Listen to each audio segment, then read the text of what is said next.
Y yo creo que ya, Jale, César, cuando tú quieras, empezamos. Directamente yo ya doy yo paso ya a César. Simplemente que hoy César no agotará las 2 horas y media. Nos deja un ratito antes para que podamos hacer la prueba esta que bueno, no es más que ¿cómo decirlo? Una obligatoriedad al ser fondos europeos, fondos del proyecto Interreg, tenemos que hacer una pequeña prueba, pero no os preocupéis porque primero va a ser sencilla y segundo vamos a continuar con la dinámica de otras veces, que es que las vamos a resolver entre todos de manera grupal, con lo cual si alguien hay una pregunta que no conoce o que tiene dudas, que no se preocupe, que la vamos a resolver entre todos y no hay problema. Lo que sí es importante que todos la contestéis, ¿de acuerdo? Pues nada, César, cuando tú quieras, tienes la palabra. Vale. A ver.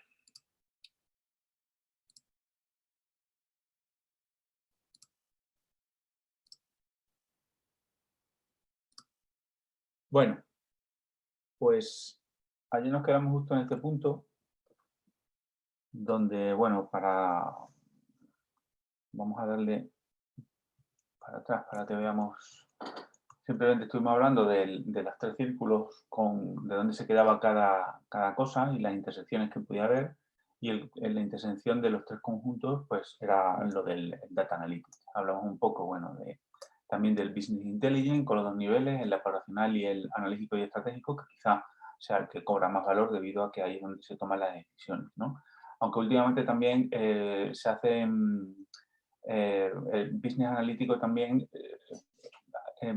se permite entrar a personas que están dentro del operacional para conseguir otro punto de vista, porque muchas veces en empresas muy grandes y que no tienen bien estructurado la horizontalidad o verticalidad de la empresa, pues la visión de alguien que está en un nivel muchísimo más bajo, pues evidentemente también es interesante, pues porque se ve de las cosas de otra manera y evidentemente pues se puede apoyar en alguna cosa, ¿no?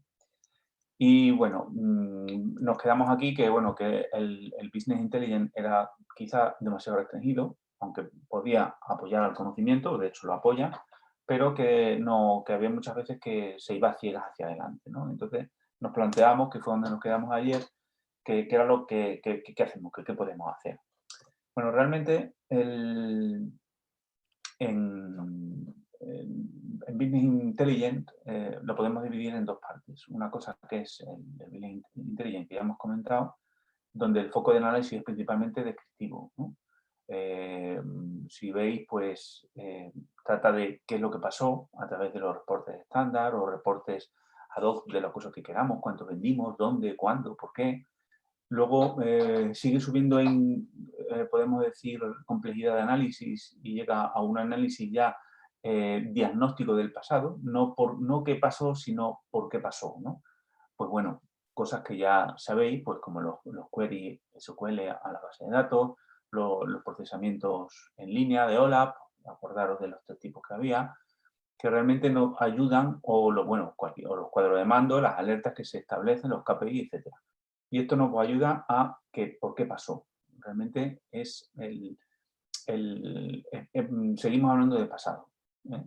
Y luego, dando un salto más, y por supuesto un salto más que implica mucho más valor para el negocio y el grado de analítica y la certificación y la inteligencia va a ser mayor, pues empezamos con los análisis predictivos, que ya estamos hablando de futuro. Hablamos de qué es lo probable que va a suceder.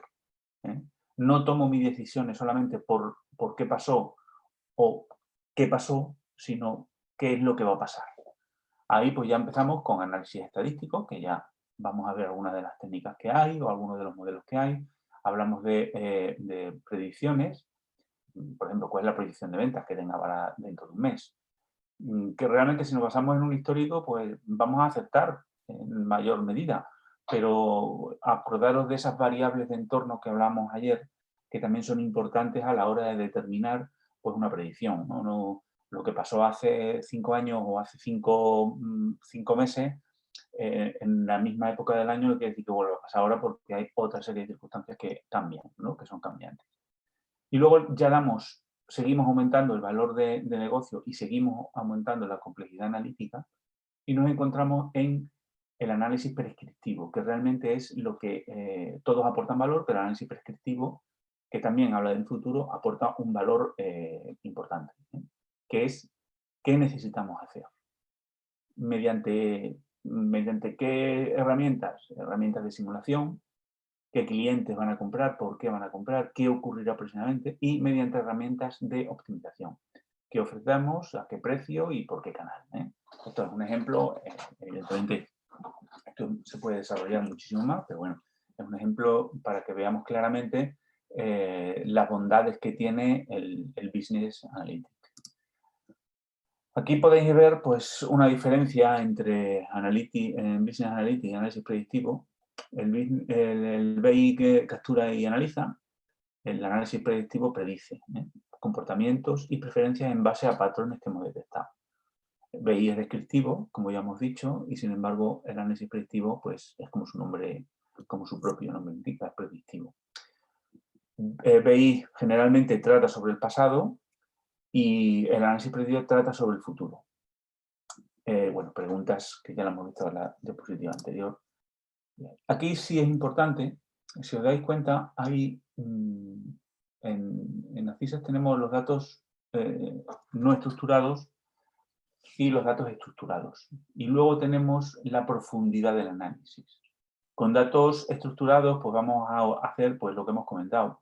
Dashboard, métricas específicas, análisis específicos, vamos a hacer un manejo y un uso de datos y al final con todos esos datos pues vamos a conseguir un análisis predictivo.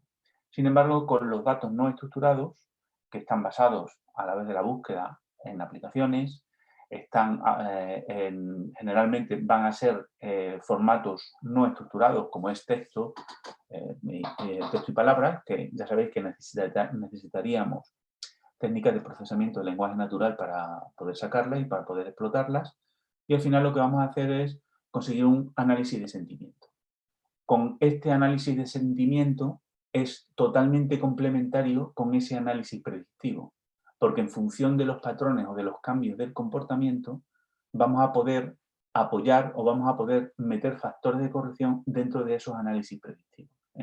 Luego, cuando veamos casos de éxito, pues vaya a ver uno que, bueno, a mí me ha llamado mucho siempre la atención, que en función de la aparición de ciertas palabras en las conversaciones que tenían o en los términos de las búsquedas que aparecía en Internet, se podía predecir meses a meses vista, entre 3 y 5 meses vista, un aumento del desempleo. Simplemente viendo la evolución de ciertas palabras como confusa, como la subida de la gasolina, como se podía predecir, y de hecho con métricas muy buenas además, y se predecía con una latencia de 3 o 5 meses antes los aumentos de desempleo en Irlanda. O sea que fijaros hasta qué punto es importante y el potencial que tiene eso de cara a vuestras empresas, ¿no? Que es, bueno, es ilimitado, ¿no? Esto ya, bueno, ya lo hemos comentado, la descriptiva que está ocurriendo, vamos a pasar porque tampoco hoy. ¿Y cómo hacemos este análisis predictivo o cómo hacemos este análisis de sentimiento, ¿no? ¿Cuáles son las herramientas que vamos a tener? Pues una de las herramientas que va a facilitar esto es el data mining, que ya hemos comentado. Es un campo el data mining realmente es un campo del conocimiento que está a camino entre la estadística y las ciencias de la computación. Se desarrollan unas técnicas de análisis de datos y se exploran esos datos para obtener una información a partir de cualquier fuente que tengamos, bien sea nueva, bien sea antigua o bien sea de donde sea. La minería de datos en sí es importante ver el mapa conceptual de la minería de datos. Si os fijáis en la parte de arriba, sigue prácticamente el mismo procesamiento, o sea, el mismo esquema que seguía una base de datos. tenemos una fuente de datos que puede ser de cualquier tipo, un sistema de base de datos relacional, texto, pues lo que sea. Eso entra en un repositorio que es en el sistema donde se vaya a realizar, donde entra el dato crudo. Ese dato crudo puede ser sometido a proceso de muestreo o de selección si interesa, puede ser que no interese y que se trate con la población completa. Realmente si hay población completa, interesa trabajar con población completa. Los muestreos, pues bueno, son muestreos cuando hay imposibilidad de trabajar con la población completa de objetivo, ¿no? Cuando ya tenemos esos datos que son objetivos, entran dentro de la parte de preprocesamiento, que ya sabéis que es importantísima, es de las que más se tardan, y sobre todo cuando no son datos que estén bien estructurados y que estén bien validados y tengan robustez, pues evidentemente va a durar más. Ahí esos datos se van a someter a una limpieza de datos que no existen, datos que no están clasificados, eliminar el dirty data si lo hay, reemplazar, ver si hay valores perdidos y reemplazarlos o no. Hay varias técnicas. En el caso de que en alguna de las columnas o en alguna de las instancias nos falte datos, pues hay técnicas para rellenar esos valores perdidos. Evidentemente, dependiendo del número de valores perdidos que vayamos a rellenar, pues vamos a tener importancia o no, o nuestro modelo va a ser mejor o peor. Hay ciertos modelos o ciertos algoritmos como la regresión logística en lo que no admite ningún valor perdido. Entonces, pues evidentemente lo tenemos que tener en cuenta. Esos datos que ya hemos preprocesado, hacemos una transformación de esos datos. Transformaciones muchas, reducción de dimensionalidad, que consiste en que si yo tengo 5 variables o tengo 200 variables que me explican mi variable objetivo, pues haciendo reducción de dimensionalidad, que es un tema vectorial, bueno, no vamos a entrar porque ya es demasiado técnico, que lo que hace que en vez de 200 variables, con 50, pues me van a aportar casi la misma información que esas 200, ¿no? Y es de lo que se trata, de cara a que el modelo sea lo más sencillo posible. También un poco a colación de que no tenemos que meter a capón todas las variables que tenemos porque muchas de ellas no van a explicar. Hablamos ayer lo del dato único, ¿no? Del dato bueno, aunque sea pequeño. Evidentemente también vamos a poder crear otros datos a partir de los datos que tengamos, pues, para convertir variables numéricas en categóricas si nos hace falta, o ponderar variables, normalización de datos, que ya sabéis que darlos entre un rango 0 y 1 para que los pesos que establezca luego el algoritmo o el modelo sean acordes al peso realmente que tiene. Por ejemplo, si yo tengo, vamos a explicar una cosa, imaginar lo primero que se me ocurre, el coeficiente intelectual de una persona en función de la altura y del peso. La altura la expreso en metros y el peso lo expreso en kilos.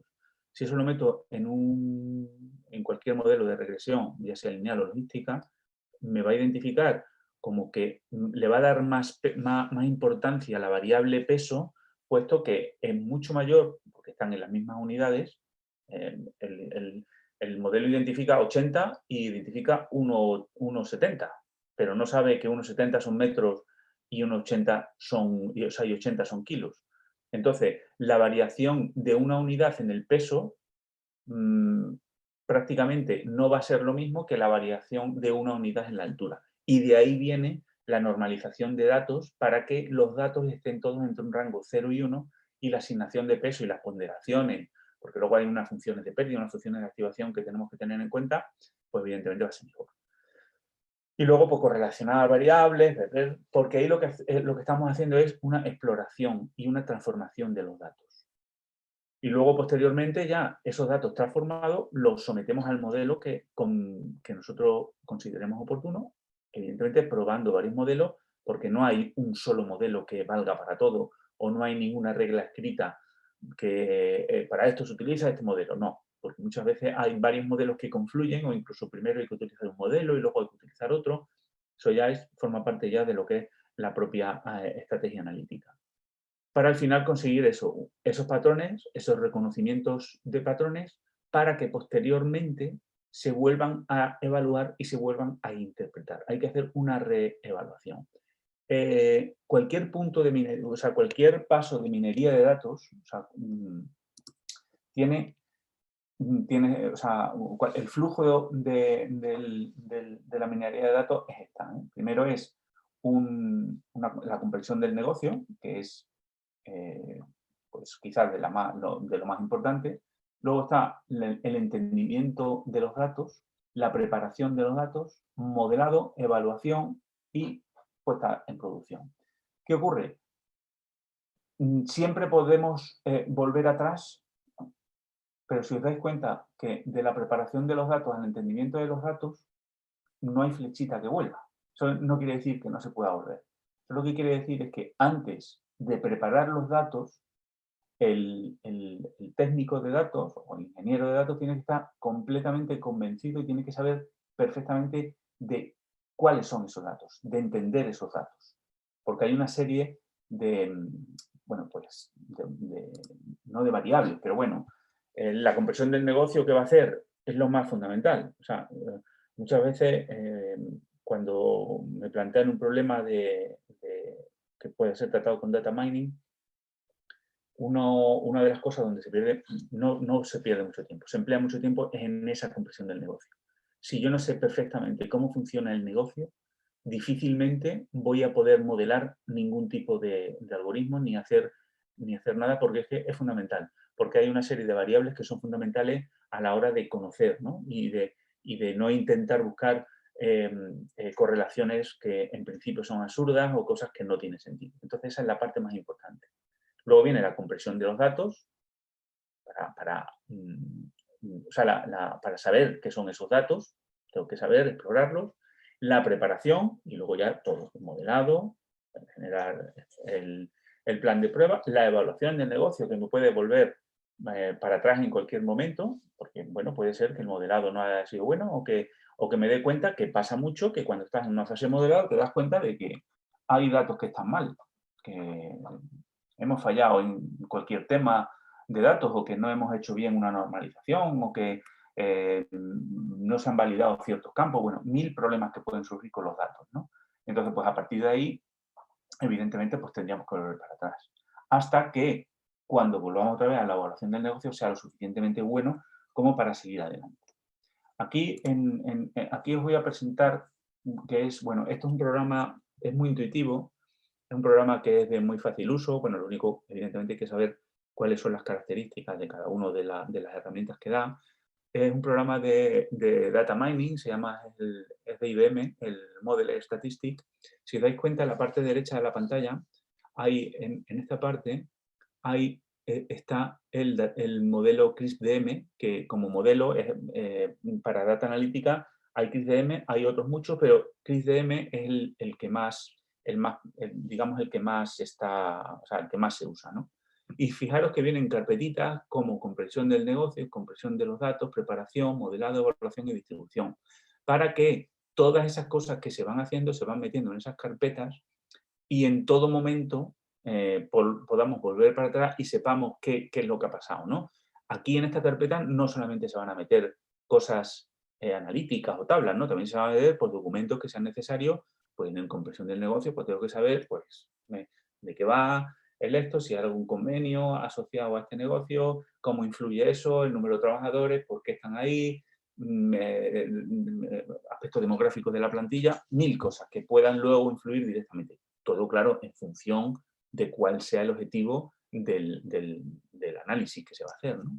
Entonces aquí, bueno, si os fijáis, hay unos, bueno, esto lo grabé porque no lo tengo aquí hay una serie de nodos que son los orígenes de donde se pueden extraer los datos, desde una base, desde un archivo SAS, un archivo fijo.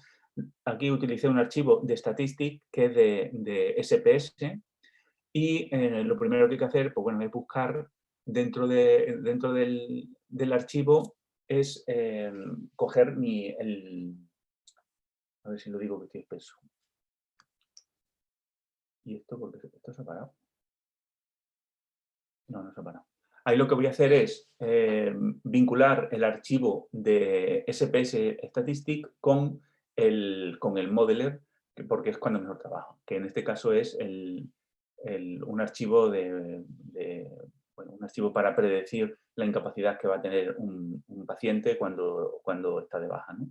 Y aquí, pues, si veis, me voy a los nodos de modelado, que, bueno, hay todo, redes neuronales, algo de decisión, conecto las dos pepitas y ejecuto el nodo que he puesto, el del clasificador automático, para hacer una visión general, una visión inicial de a ver qué modelo inicialmente me recomienda luego el sistema. Para luego ese modelo que me recomienda el sistema, yo no lo utilizaría aquí porque tiene unas cosas muy restringidas a la hora de pasar y de modificar los hiperparámetros del modelo, y yo ya algo me lo paso luego a programación para yo hacerlo específicamente lo que yo quiera, con una serie de hiperparámetros que se pueden modificar en cualquiera de estos algoritmos y que evidentemente ya te lo da un poco la experiencia y bueno, es mucho más completo. Este se queda un poco corto quizá para ese tema. Aquí ahora lo que está haciendo es que está pensando ahora está ejecutando el modelo, no se ve, porque ahora se tendría que ver ahí que está ejecutando el modelo. Este tarda relativamente poco, hay otros que tardan muchísimo. Y fijaros también pues, todas esas operaciones que puede hacer con campos, ¿no? Y con gráficos o con las operaciones de modelado que ya hemos comentado. Están prácticamente todas, no, faltan muy pocas, ¿eh? Esto sigue pensando. Y luego también tiene las posibilidades pues, de ofertar, tiene nodos de resultado, tiene nodos para exportar a bases de datos, al servidor o a archivo plano, para que yo tenga mi informe posteriormente. Y luego, por último, tiene ya exportaciones que son específicas dentro del entorno de SPS, ¿no? Bien el Modeler, bien Statistics, bien lo que sea. Se entiende mejor, evidentemente, pues con todo lo que entra dentro del modo, o sea, del entorno SPS, ¿no? Statistics.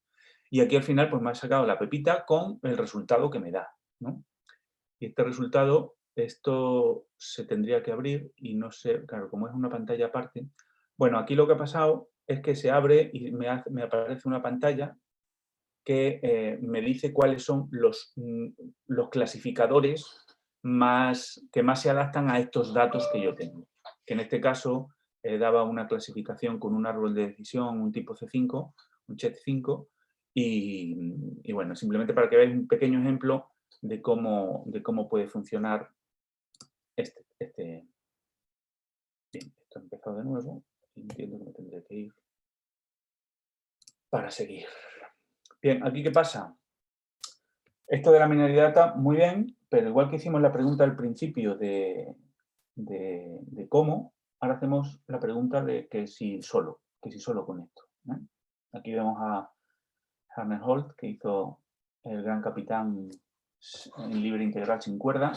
Si no habéis visto la película, os recomiendo que la veáis porque está genial, ¿eh?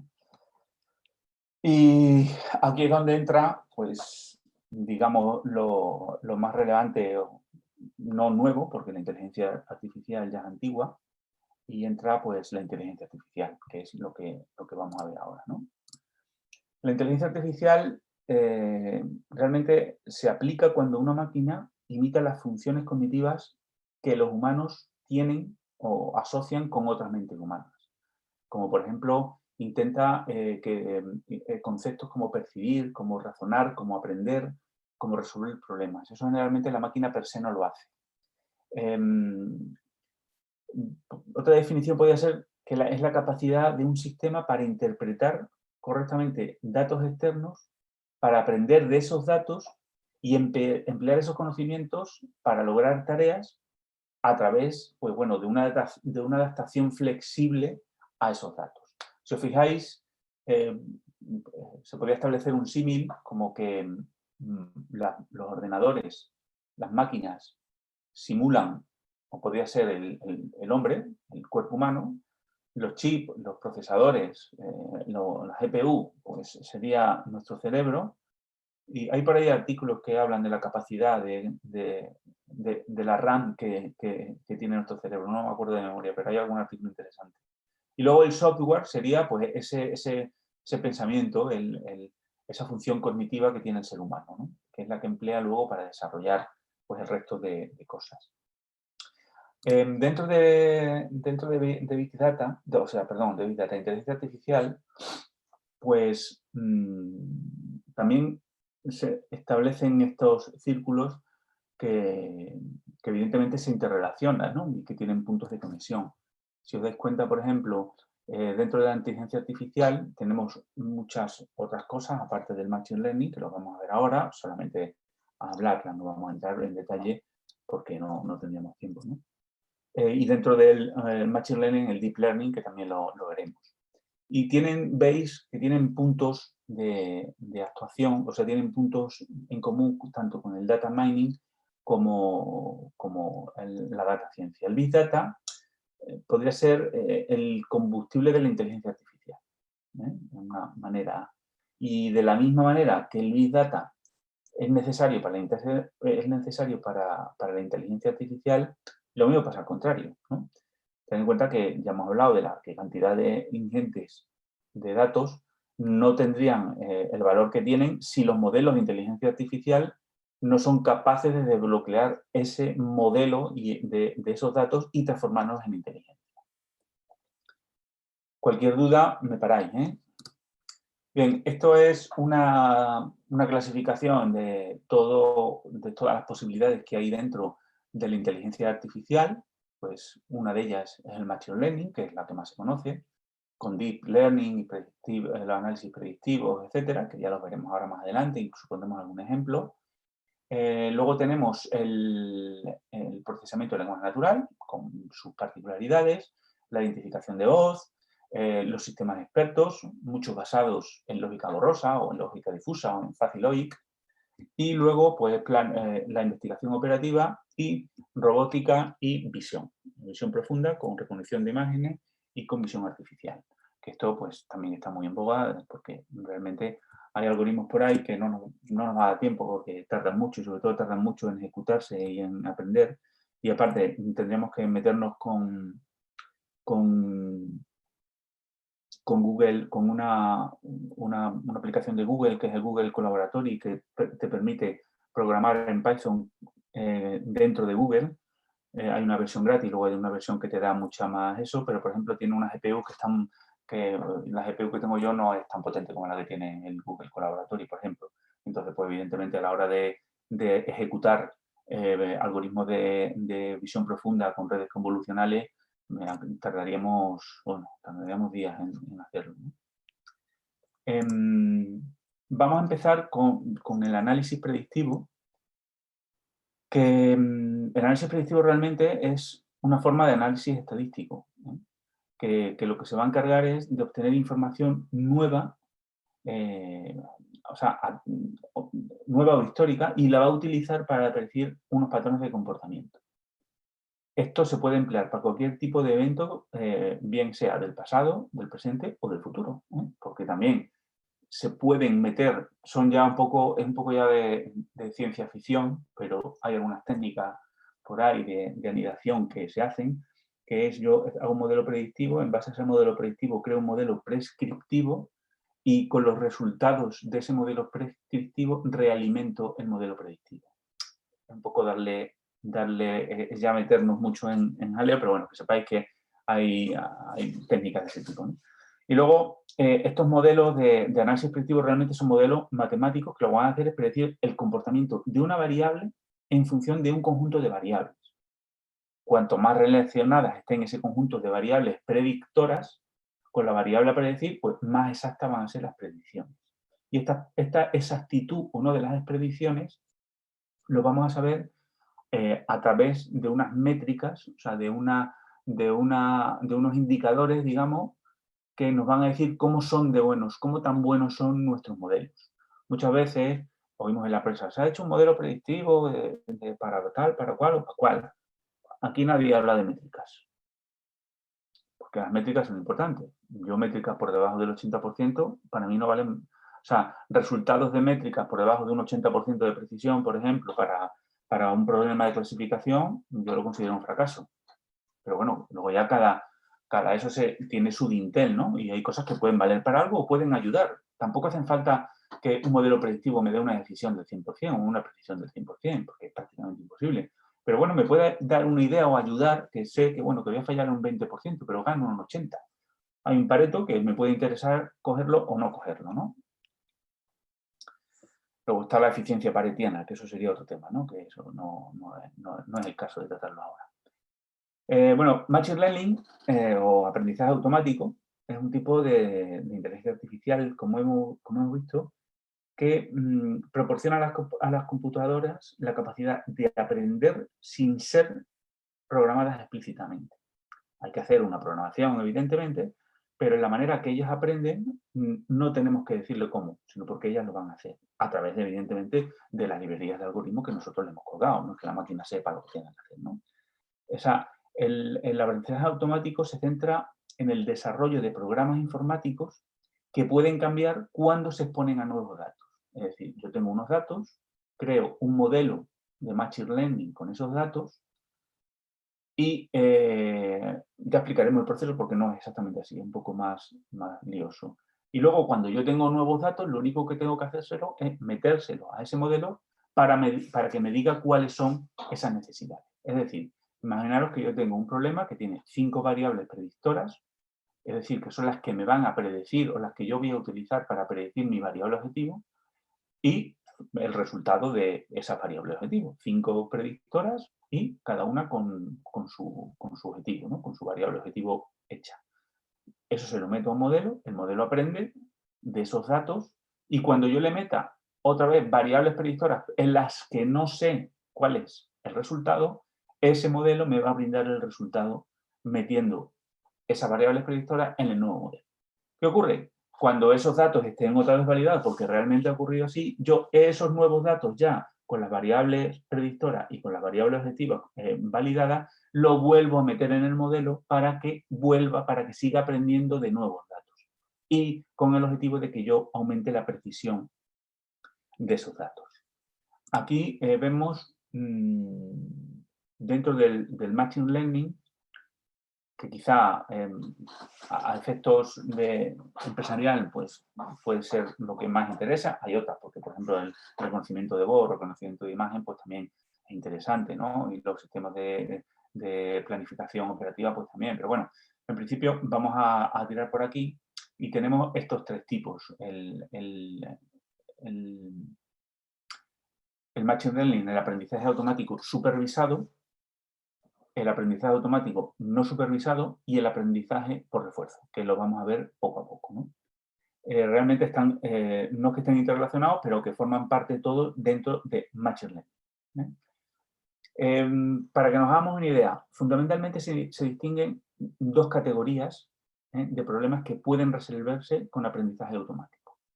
Aprendizaje automático hemos visto que son estos 3, que es aquellos problemas donde existe una variable objetivo. Dentro del conjunto de datos hay una variable predictoras y una variable de salida o variable objetivo, y aquellos problemas donde no existe esa variable. Y ahora vamos a ver cómo se maneja o cómo se trabaja esto. En el primer caso, en el aprendizaje supervisado, es la parte del aprendizaje automático que se ocupa de problemas donde existe una variable que tenga interés, donde exista esa variable de salida. Y existen 2 grandes tipos de problemas dentro del aprendizaje automático supervisado, que es la regresión lineal, cuando la variable es numérica, lineal o lineal múltiple, que ahora lo veremos, o sea, es decir, las variables son reales. En base a números, yo voy a predecir otros números. Y cuando es un problema de clasificación, que es cuando la variable es categórica, es o un número discreto o una etiqueta nominal. Por ejemplo, buen comprador, mal comprador, pues eso sería un problema de clasificación. Y un problema de regresión, pues que si hoy hace 30 grados, el viento está a 30 kilómetros por segundo y hay una humedad del 30%, pues la probabilidad de fuego pues es tal. Son datos. Entonces, dentro del aprendizaje supervisado tenemos problemas de regresión, variables numéricas, y problemas de clasificación, variables categóricas. ¿De acuerdo? ¿Dudas?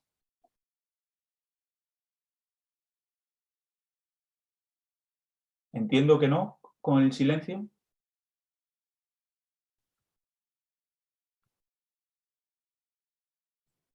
No, no hay de momento. Todo entendido, todo bien. Vale. ¿Qué pasa? Con estos algoritmos de aprendizaje supervisado, no todos los algoritmos van a producir las mismas inferencias, ¿eh? Unos algoritmos se van a comportar mejor con unos tipos de datos, mientras que otros lo van a hacer con otros datos, ¿eh? Por eso se hace necesario comparar los resultados de la predicción con diferentes algoritmos aplicados sobre los mismos conjuntos para yo tener claro que el modelo que estoy utilizando es el mejor que tengo, ¿no? O sea, con el aprendizaje automático ocurre como en el aprendizaje de las personas. O sea, no podemos asegurar que un niño ha aprendido una lección si se le pregunta exactamente por los mismos ejemplos que tiene el libro. Cualquiera que aprenda las cosas de papagayo, aprenderse la memoria de lección, va a aceptar perfectamente todas las preguntas, pero no habrá aprendido nada. O sea, no habrá aprendido cuál es la esencia de esa lección, cuáles son los conceptos abstractos y, por tanto, no va a poder trasladar y aplicarlos en contextos diferentes. Pues lo mismo ocurre con los algoritmos de aprendizaje supervisado, ¿no? Evidentemente, hay veces que cuando se aplica un algoritmo de Machine Learning en general, nosotros se van a trabajar con todos los datos, pero se va a reservar una parte de los datos que no lo vamos a meter en el modelo inicialmente, para luego con esos datos probar a través de esas métricas cómo es ese modelo de web, ¿eh? Es una cosa que es muy importante. Eso se llama validación, hay diferentes tipos de validación, que no vamos a entrar al caso, pero bueno. Aquí, pues bueno, vemos dentro de los problemas de regresión, dos algoritmos que se pueden tratar bien, pues uno de ellos es la regresión lineal, que todos los algoritmos de regresión lineal lo que se basan es en encontrar relaciones lineales entre las variables predictoras y la variable objetivo o la clase, ¿no? En este caso. Hay fundamentalmente la regresión lineal y la múltiple. La lineal es que una a una y la múltiple es que varias, vamos a tener varias salidas, ¿no? La regresión simple únicamente utiliza un atributo de entrada, mientras que la regresión múltiple varios atributos, como hemos comentado. ¿Qué ocurre ahí? Si veis ahí encima de la gráfica hay unas cosas que pone MAI, que pone RMSE, que pone MAPE, y no es más en la parte izquierda de la gráfica. Abajo tenemos el valor real de la clase y en I tenemos la predicción. Si os fijáis, hay cosas que veces que coinciden y veces que no coinciden, claro. La resta, esa sería la resta de regresión, que es lo que me dice la tendencia, para que sobre esa resta sobre la que el modelo va a predecir cuando yo le vuelva a meter nuevos datos. Y lo que viene arriba, además, es RMS, esas son las métricas que os he comentado al principio, que me dicen cómo de bueno es el modelo. No vamos a entrar a explicar qué es cada métrica, no tiene sentido, bueno, simplemente que sepáis, la MAE es el error absoluto de la media, el RMSE es la diferencia al cuadrado entre predicciones y valores reales. Luego, estos funcionan sobre unidades. Realmente, si aquí es 4 y yo mi variable objetiva son días, pues tengo un error de 4 días con MAE, ¿no? Y luego MAPE es en tantos porcentuales y R2, pues, es la varianza, ¿no? Cuánto me están explicando las variables predictoras, cómo me están explicando las variables predictoras mi variable de salida. En este caso, en un 59%. Y luego tenemos otro, que es el KNN, que es los vecinos más cercanos, que lo que hace es, se basa en la premisa de que ejemplos similares en los atributos presentan también un comportamiento similar en el valor de la variable objetivo. Y la idea fundamental de la técnica, de esta técnica de los vecinos más cercanos, consiste en producir como predicción el promedio de las clases de los ejemplos de entrenamiento que son más parecidos, que son los vecinos, al ejemplo de test que yo voy a tratar. Bueno, aquí es simplemente, esto también tiene sus métricas, y aquí pues veis los puntos son la base de entrenamiento y las estrellas la predicción que me ha hecho KNN. En este caso pues tendríamos tres clases, ¿no? Porque me ha hecho la división y tendríamos 3 clases. Si seguimos adelante... Antes de avanzar, pregunta David que qué R2 consideras como mínimo para que tenga sentido el modelo. Yo es que soy muy talibán para eso. Pero yo un R2 por debajo del 80 ni me molesto. O sea, lo doy por malo. También hay que tener en cuenta una cosa. Una cosa es la estrategia analítica y otra cosa es la estrategia de gestión. Para gestión no se puede pretender que los modelos tengan un R2 de 0,9, porque es muy difícil. Sin embargo, para gestión, a partir de 0,60, a lo mejor ya me empieza a valer. O sea, lo perfecto es enemigo de lo bueno. Evidentemente, esa decisión la tiene que tomar el gestor. O sea, el analítico, el técnico o el científico de datos te va a hacer va a sacar, debe sacar, pues como el valor energético, se presupone. Debe sacar la mejor precisión, la métrica mejor del modelo que está haciendo. Y luego, cada uno como gestor tendrá que decir, pues como gestión me vale.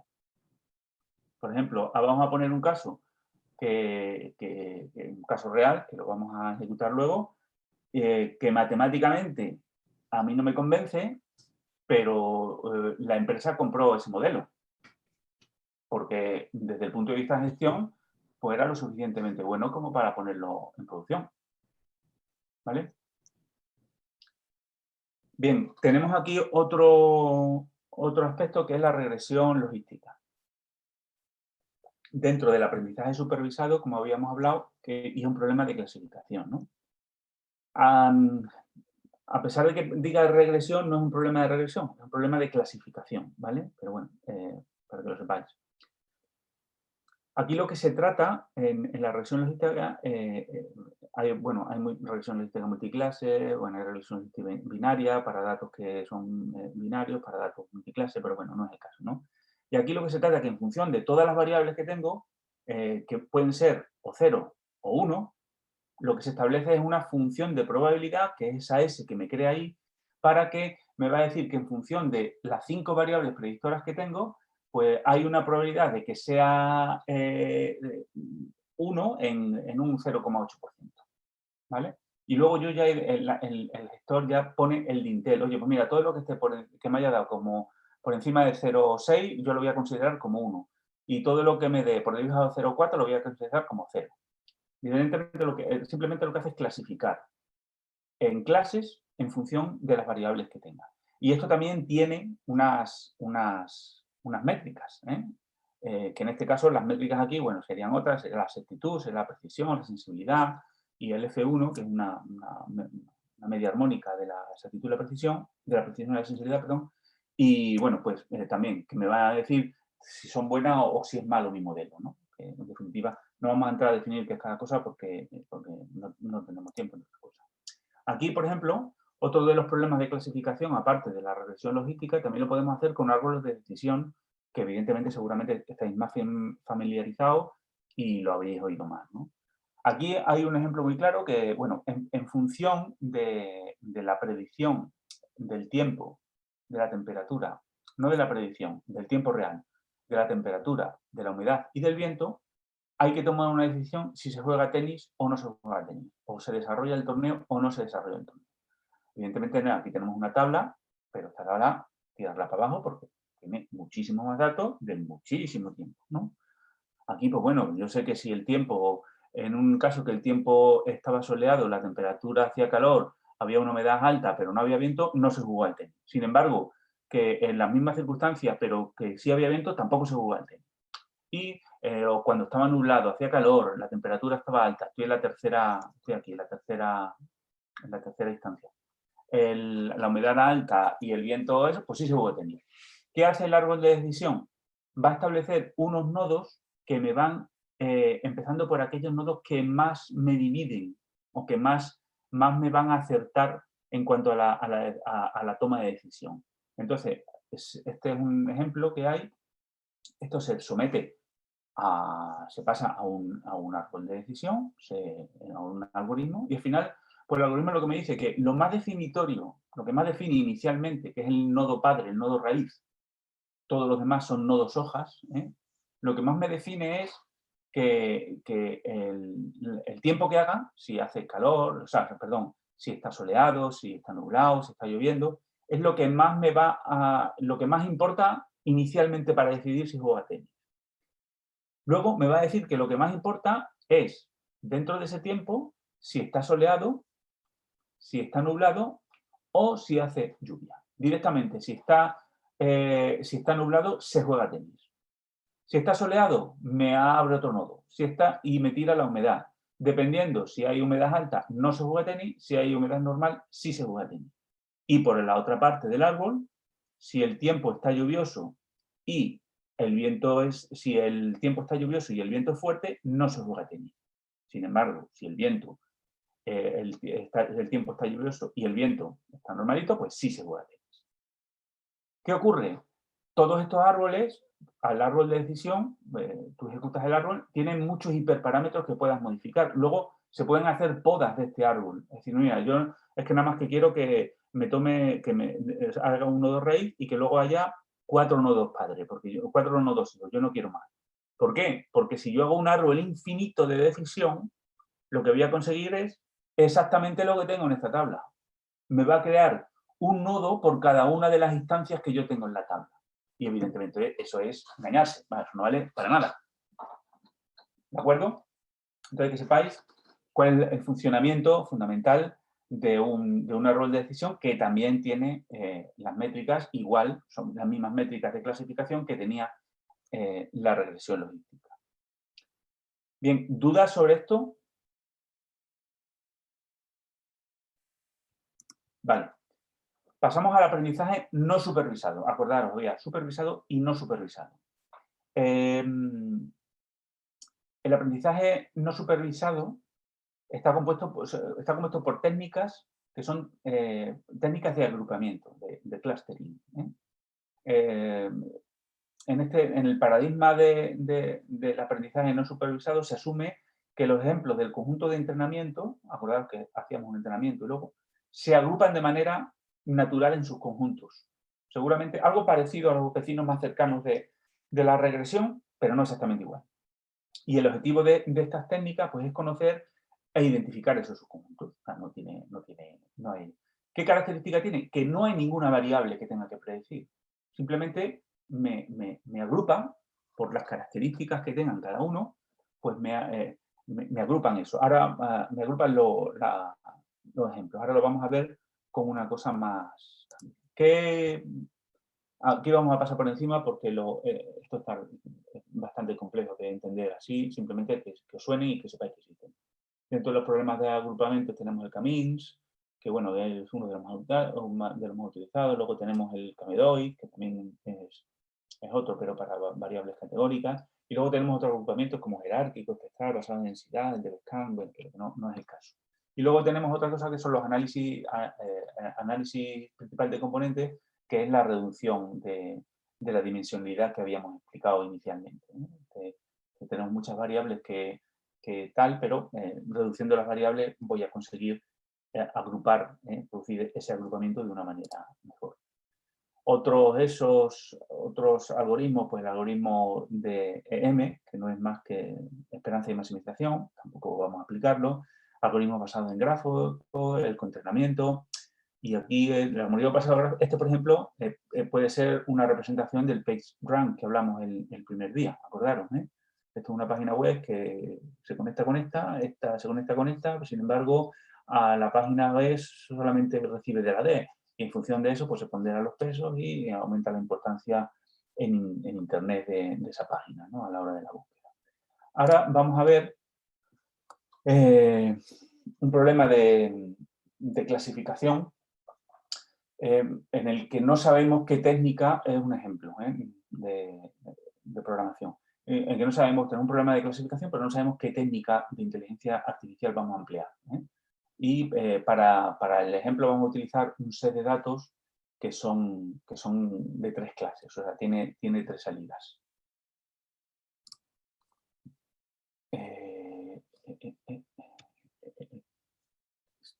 Esto aquí.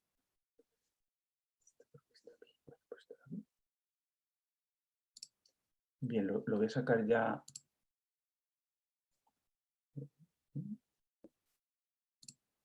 Aquí. Ejemplo de clasificación.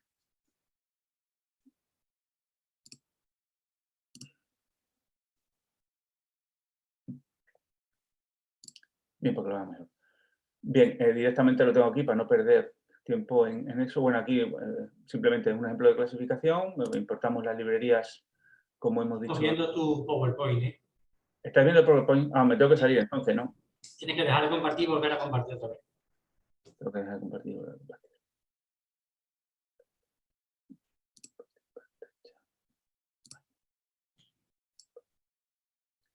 Bien, aquí importo las librerías como era. Esto es un set de, bueno, es un archivo que se utiliza mucho para un set de datos que se utiliza precisamente pues, para docencia, que es el iris, que es una flor, y se intenta clasificar en función del tamaño de los pétalos y de la amplitud, de la anchura del tamaño de los pétalos y de los sépalos, pues conseguir saber qué tipo de especie de esa flor. Hay 3 iris, la iris versicolor, bueno, no lo vamos a ver, no me acuerdo de cabeza.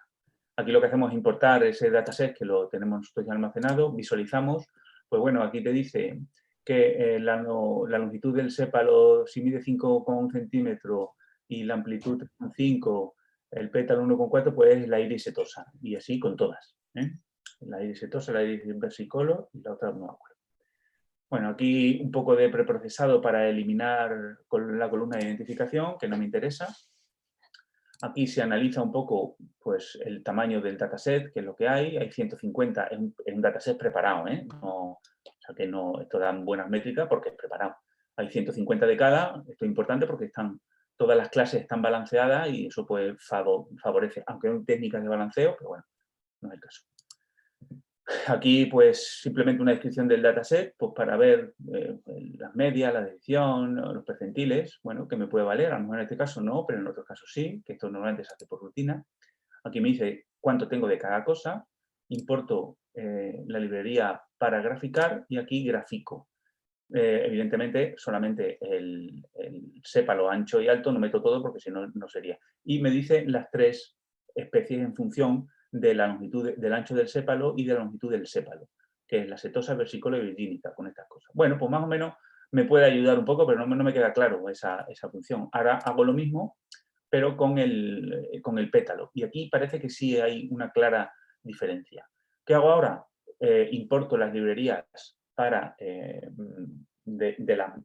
los tipos de algoritmos que voy a hacer, separo los datos entre las variables que supuestamente son predictoras, que es la longitud y la amplitud, o sea, la longitud y el ancho del pétalo y del sépalo, con las especies que yo quiero predecir. Luego aquí en la siguiente, si hago esa validación, reservo unos datos que son para test y unos datos que son para entrenamiento. Concretamente, el 80% de los datos el modelo lo va a utilizar para entrenar y el 20% de los datos el modelo lo va a utilizar para test, para obtener esas métricas. Y ahora lo que hago es meter ya varios modelos. Aquí he utilizado pues un modelo de regresión logística, que ya lo hemos explicado, que me da una precisión de 0,975. Vale. Aquí un modelo de máquina de soporte vectorial que también me da 0,975. Oye, pues ya está, ¿qué vamos a hacer? Otro modelo de vecinos más cercanos que me da el KNN que habíamos hablado, 0,975. Y otro, que es el árbol de decisión, que este me lo clava en 1. Es decir, es una precisión buenísima. Evidentemente, habría que meter otras métricas, no solamente la precisión. Este es el ejemplo pues, para que hagáis una idea de cómo es, ¿no? Porque a lo mejor me está funcionando muy bien la precisión, pero la sensibilidad muy mal, entonces no me vale. Pero bueno, no es el caso, porque en este caso también funciona bien, ¿no? Entonces, para que veáis que en un proceso hay que probar varios modelos, hay que ver cómo funcionan y no nos podemos quedar solamente en eso. Ahora vamos a ver otro modelo que es, que no voy a salir porque si me salgo es un lío, y vamos a tener un set de datos de usuarios que hemos tenido a través de un software de scrapping, donde sabemos la duración de la conexión, las páginas que visita. Vamos a ver, este está.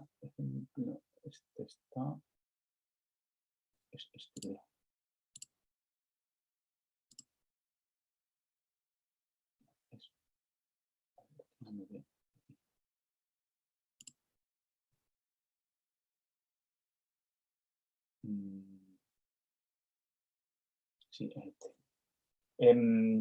Donde o sea, a través del scraping me va a decir la duración de la conexión, las páginas que visita, las acciones que hace, el número de clics que da y el valor, el número de compras, ¿no? En este caso, la variable objetivo, la variable de salida, nos dice qué tipo de comprador, el tipo de comprador que es cada usuario, que puede valer, pues imaginar, 1000 cosas.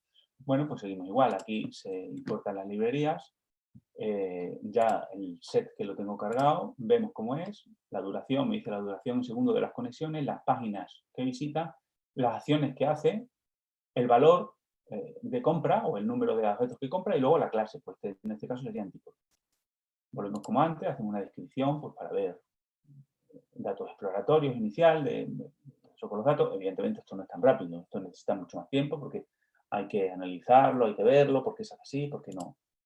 Vemos cuántos hay. Estos son, 0 eran, creo recordar, usuarios de Mac, 1 usuarios, no, 0 eran usuarios de Windows, el 1 de Mac y el 2 de Linux. Y empezamos a ver, pues, simplemente para que vean posibilidades, ¿no? Pues bueno, una distribución, los histogramas de más o menos cómo las acciones, cómo se distribuyen cada uno. Luego también utilizamos, si lo hace porque esto está pensando ahora, aquí lo que me va a hacer es medir pues, las relaciones que tienen, las distribuciones pares a pares. Luego veo, simplemente para saber, separo, como hemos hecho antes, todos los datos de entrenamiento, o sea, las variables predictoras con la variable clase. Lo pongo en 2 arrays distintos para que luego meterlo en el modelo. Y aquí, en bruto, pues lo meto dentro del modelo. Hago un modelo que me dice las características del modelo. Todo esto, estas cosas que ven aquí son los hiperparámetros que yo decía que se ponen en el modelo, que se pueden modificar en un modelo. Hay más, ¿no? Pero estos son los que más, porque luego hay algunas cosas que tú ya te preparas directamente con ciertas métricas que quieras, ¿no? Las pérdidas, funciones de pérdida, funciones, las penalizaciones que tiene, si son, bueno, hay muchas cosas que no vamos a entrar. Y ahora le pido al modelo que me ejecute, ya está, lo he entrenado, ya he compilado el modelo y ahora le digo que me haga las predicciones. ¿Cuáles son las predicciones de todos los datos en bruto? Y me da todas estas predicciones. Ha predecido aquí, pues Mac, Windows, luego, bueno, como sea. Y ahora le digo que me diga el score, como métrica, una de las métricas, no voy a emplear todas, y me dice que da un 0,78. Bueno, pues bueno, es una precisión de 78%, pues ya no está mal. ¿Qué hago ahora? Ahora voy a hacer una validación, como hemos hecho otras veces, para entrenar con un modelo, con unos datos de entrenamiento, y me reserve un dato de test. ¿Y aquí qué pasa? Cuando le digo que me lo dé, que esto no le he metido el warning, me baja, ¿no? Me bajaba a 0,72. Claro, en el primer modelo que ha pasado, porque como ha tenido en cuenta todo inicialmente, me ha hecho una especie de sobreentrenamiento. Es decir, pongo el ejemplo del niño, si tú me preguntas todo lo que viene en el libro, pues cuando yo te responda, y me lo sé bien, pues te voy a responder siempre bien, porque es que es lo que viene en el libro. Pero en el momento que te pregunte otra cosa que no viene en el libro, pues la hemos liado. Y es lo que ha pasado aquí. Simplemente hemos entrenado con unos datos, pero luego le hemos metido datos a ver qué dice. Nosotros ya sabemos cuáles son esas predicciones, porque lo hemos visto anteriormente. Entonces, aquí baja. ¿Qué ocurre? Pues que cuando yo hago las predicciones ya sobre la validación, sobre el test de validación, no sobre el entrenamiento, me sube. Eso quiere decir que el modelo es bastante bueno. Aquí hago una matriz de confusión, que no voy a explicar lo que es porque no tiene mucho sentido, donde me dicen esas precisiones, pues tiene una precisión del 84, una sensibilidad del 89, un F1 del 86, que eso es bastante bueno. Y como yo ya acepto como bueno este modelo, ¿qué hago? Pues ahora me viene porque yo necesito saber de los que me ha entrado un nuevo usuario y le tengo que vender o un Mac o le tengo que vender o un software de Linux o le tengo que meter un Windows. Pues ¿qué hago? Como tengo que saber qué tiene antes, esto es un ejemplo, como puede ser como quiera, pues le meto a ese modelo, le meto un nuevo array, bueno, en este caso un data frame, que luego lo paso, donde a un usuario que tiene un tiempo de duración de 10 segundos de conexión, que ha visitado 3 páginas con 5 clics y ha comprado 9, pues cuando ejecuto me va a decir que pertenece a la clase 2, que en este caso era de Linux. Pues bueno, es un dato más que evidentemente pues ayuda, ¿no? a saber. Luego tenemos aquí otra... Si me deja esto, voy a tener que dejar de compartir porque... A ver. Aquí, vale, sí, esto me deja. Bien, esto es una red neuronal que la voy a ejecutar parcialmente porque es que si no, los datos los quedo porque esto tarda bastante. Entonces no tiene sentido. Aquí lo que se trata es un problema hecho con una red neuronal con perceptrón multicapa, y lo que me va a hacer es que voy a predecir, en base a una serie de características que tiene un paciente, voy a predecir si va a tener una incapacidad o no y qué tipo de incapacidad. Este es un caso real, ¿no? Pues igualmente, bueno, aquí se cargan todos los datos, datos para ver, estas son el tipo de incapacidad, hay varias, 0 es una cosa, 1 es otra, y estos son todos los individuos que hay. Esto es un set de nuevos datos que lo voy a meter una vez que yo haya decidido ya que el modelo es bueno. O sea, estos datos no están ni en entrenamiento ni en validación, están fuera. Estos son datos de fuera, para que luego me valgan. Y para que veáis, pues estos son más o menos las características. Una cosa es la edad, otra cosa es los episodios que ha tenido, la provincia de donde viene, y aquí veis provincia 0,04, ¿eso qué es? Pues esto luego se desestimó, pero bueno, el fruto de unas variables categóricas, que esas variables categóricas se convierten en numéricas, y luego esas variables numéricas las tengo que normalizar porque evidentemente Zaragoza, que es un 52, me va a aportar más valor que el 1, que no sé cuál es ahora mismo, ¿no? Pues simplemente para que tengáis en cuenta. La ocupación, las cargas, bueno, muchas cosas que el diagnóstico, los grupos diagnósticos, bueno, el dinero que tiene, bueno, muchas cosas. Esto lo ejecuto. Aquí me va a llevar de las dos clases que hay. 0 era... Aquí, bueno, aquí hay otra cosa. Si yo pongo una variable, esto es que es incapacidad, no incapacidad, ¿no? El 0 es incapacidad y no me acuerdo si era el 0 es no incapacidad y el 1 incapacidad. Se hacen las variables dummies, que lo que hacen es que me quedan tantas columnas como clases yo tenga, y me aporta. En vez de poner una columna que me diga 1, 0, 1 capacidad, 0 incapacidad, me crea 2 columnas. Cuando es incapacidad 0, me dice que sí, que es incapacidad 1, y si no me pone 0. Y lo mismo con la otra. Es un poco curioso, pero bueno, tampoco hace falta que esto viene aparte. Ahora, aquí instalo una librería de TensorFlow que está específica precisamente para redes neuronales, sigo importando todas las librerías necesarias, y aquí lo que hago es poner, digamos, estas son las tripas de la red neuronal. En el programa que hemos visto antes, en el Model, hay redes neuronales, pero digamos que están un poco como empaquetadas. Puedo modificar muy pocas cosas. Aquí puedo modificar muchos más, ¿no? Porque aquí puedo elegir, por ejemplo, el número de capas. Esto es una red neuronal perfecta multicapa, y aquí vemos que le meto 3 capas densas, con la primera capa densa con 10 neuronas, luego le meto 5 neuronas, y luego en la última capa densa le meto 2 neuronas. Estas son las funciones de actividad, las funciones de activación que puedo meterle. Hay más cosas que meter, y luego el modelo secuencial de base de datos con todos estos hiperparámetros, el optimizador de descenso de gradiente, las pérdidas, bueno, hay muchas cosas que no voy a explicar porque no. Y ahora esto empezaría a ejecutar, quitándome el warning, que siempre se me voy a meterlo, y ahora lo que empieza a ver, a correr todas, a hacer todas las, a recorrer todo el archivo. En este caso yo le he metido 800 épocas, o sea que lo va a recorrer 800 veces, y me va dando una serie de métricas, si os dais cuenta aquí, que son lo que en definitiva nos importa. Aquí ha empezado con 0,62 de pérdida, con una precisión del 65 y con la validación sobre el set de validación, pues tal, 0,62.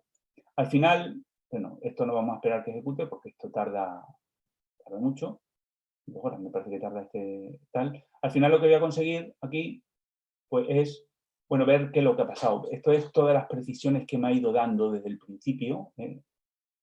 Fijaros que aquí no coincide, no tiene por qué coincidir, ¿no? Pero bueno, al principio me daba un 0,62 y al final, que fijaros todas, pues las 800 épocas que me va a medir, pues al final me da una precisión de 0,71, que yo pues la considero buena. Yo con 0,71 me vale. A mí no me vale o sea, matemáticamente 0,71 no vale. A mí no me vale. Desde el punto de vista de gestión, sí. Grafico cómo ha ido en función de si lo ha ido haciendo sobre el set de entrenamiento o el set de test, cómo me han ido funcionando las métricas. Aquí, evidentemente, está la exactitud del modelo. Dependiendo de cómo me den estas curvas, yo voy a ver si ha habido problemas que hay que detectarlos, como problemas de sobreentrenamiento o de sus ajustes, ¿no? Que hay. Y las funciones de pérdida también como hay, que no voy a explicar. Porque al final, lo que hago es cargar nuevos datos, de lo que hablamos al principio. Estos nuevos datos no han entrado en ningún momento dentro del set. Le meto esos 2 nuevos datos, que es precisamente ese XXT, que es el set con los nuevos datos. Es decir, nuevos pacientes que me dice la edad, que me dice el diagnóstico, pero yo no sé si van a ser incapacidad porque todavía no han llegado a tener incapacidad. Y al final me da una predicción y esa predicción pues es esta de aquí. Dice que la predicción de esos datos que he metido son todos estos, que son todos los datos que he metido, que me lo da en porcentajes. Hago la predicción cargándolo sobre el modelo, porque esto realmente, bueno, no voy a explicar eso porque os voy a liar. Y me da esta predicción. Todos esos pacientes nuevos que he metido, pues el primero va a ser incapacidad, el segundo no, el tercero sí, y así hasta el final. ¿De acuerdo? Este modelo da una precisión del 72,55, que en principio a mí me vale. Y luego podríamos seguir probando otra serie de modelos, como hemos probado con la regresión y como hemos probado con otras cosas. Bueno, voy a quitar esto.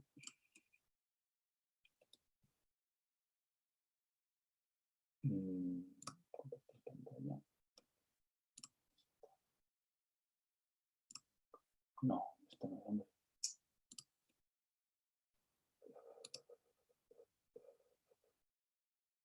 Esto.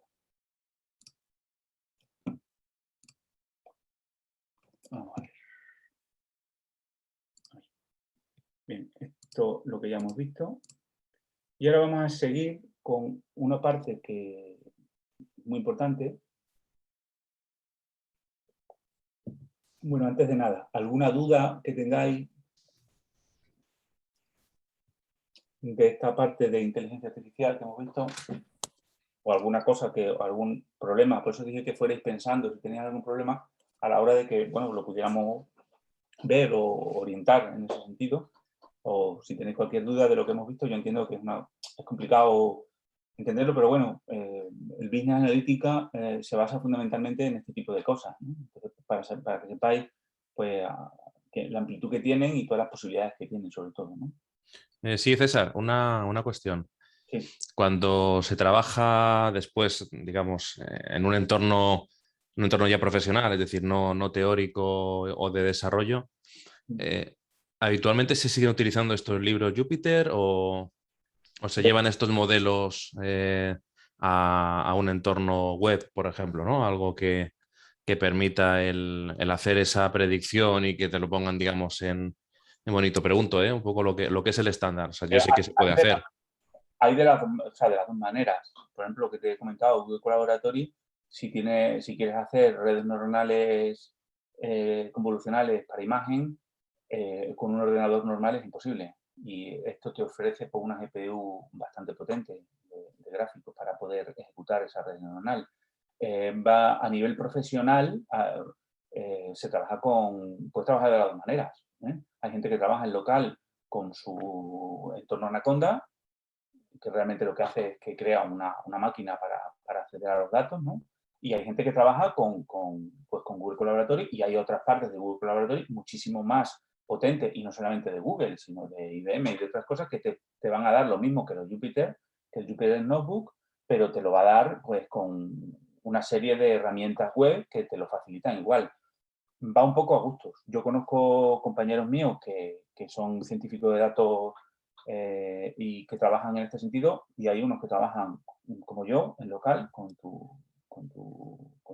Jupyter, y hay otra gente que trabaja en online, trabaja en web.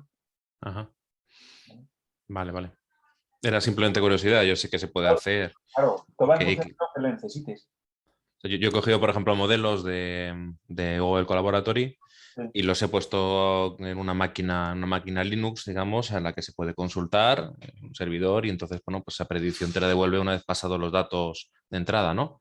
Claro. Pero te quería decir si eso era lo habitual o un poco por ver ejemplos prácticos, porque sí que es cierto que hay mucha teoría y se habla mucho de estos temas, pero lo que es después la práctica real de personas que usan día a día estos modelos, yo carezco un poco de esa idea, ¿no? Por ofrecer incluso oportunidades profesionales, ¿vale? Sí, Porque de claro. alguna forma no sé si esto es lo estándar, si esto es suficiente o si a lo mejor en algún momento determinado pues hace falta ir un poco más allá, ¿no? Es decir, no simplemente tener un fichero de texto que tú le pases a un Google Colaboratory o a un Jupyter, sino tener una interfaz web en la cual tú puedas subir un fichero que te devuelva otra cosa, es decir, un Claro, poco eso, ¿no? es que también va en función del para qué, ¿no? O el sobre qué. O sea, si tú tienes que coger un fichero de texto plano que tenga mucho peso y tu empresa, eso también es una decisión, una estrategia empresarial un poco, ¿no? Yo primero, nosotros vamos a trabajar con plataformas, pero no vamos a trabajar en local. Yo, la mayoría de mis compañeros que se dedican, que solamente trabajan en ciencia de datos, utilizan entornos en local. Vale. Hay otros que no, hay otros que... Y no solamente local, también mezclan con entornos en web cuando necesitan cualquier cosa. Si estás metido en una empresa grande y tienes una base de datos, tienes un data warehouse importante donde tienes que sacar datos, o tienes que meterte con rutinas de petición a un data lake y luego lo tienes, pues a lo mejor no tiene sentido meterlo luego en local. Es que por eso funciona un poco del para qué y el sobre qué vas a actuar y el tipo de análisis que estás haciendo.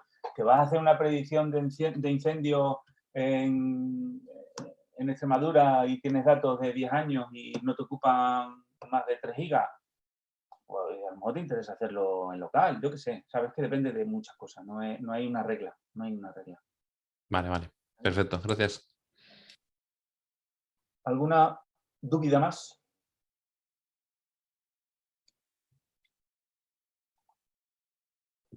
Bueno, pues vamos a seguir.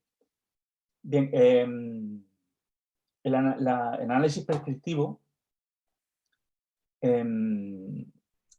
se refiere a esa analítica que va que pretende buscar recomendaciones que sean óptimas durante el proceso de toma de decisiones, ¿no? A diferencia de la analítica descriptiva o el análisis predictivo, los análisis prescriptivos determinan la forma en que los procesos de negocio deben evolucionar o deben ser modificados. ¿De acuerdo? Entonces, vamos a ver ahora qué posibilidades tenemos dentro de esto. ¿Qué toma de decisiones futuras puede haber? Pues calcular las ventas por un producto, conocer las tendencias de clientes sobre ciertos productos para que se van a lanzar en campaña de marketing, predecir fallos en el equipo, no tiene que ir todo orientado, tiene que ir orientado también cuál es la probabilidad de que me quede o para hacer previsiones de contratación en función de las bajas o en función de la edad, como hay 1000 cosas que se pueden hacer, conocer los hábitos de compra, etcétera. ¿Cómo hacemos esto? Que es, en definitiva, lo que nos interesa. Para los modelos prescriptivos hay dos grandes grupos. Una cosa es los modelos heurísticos, que los podemos definirlo, bueno, serían aquellos de aprendizaje por refuerzo o aprendizaje, algoritmos de optimización. No vamos a entrar mucho, simplemente que sepáis que existen, ¿no? Que me van a dar soluciones, pero que esas soluciones pueden tener otras soluciones, ¿eh? Y no se basan tanto en datos como que sí en conocimiento. Y luego está la investigación operativa, que es una disciplina que se ocupa de la aplicación de esos métodos analíticos para ayudar a la toma de decisiones. ¿De acuerdo? Dentro de los modelos heurísticos, el modelo heurístico es un modelo matemático, bueno, como veis ahí, que está considerado un proceso que viene como resultado de diferentes métodos empíricos, de diferentes modelos matemáticos. ¿de acuerdo? Hay varias reglas. Al final lo que identifica son reglas. Luego tenemos bueno, vamos a ver un pequeño problema, que es el problema del transportista, que esto se soluciona mediante un algoritmo de ramificación y poda, un algoritmo de optimización.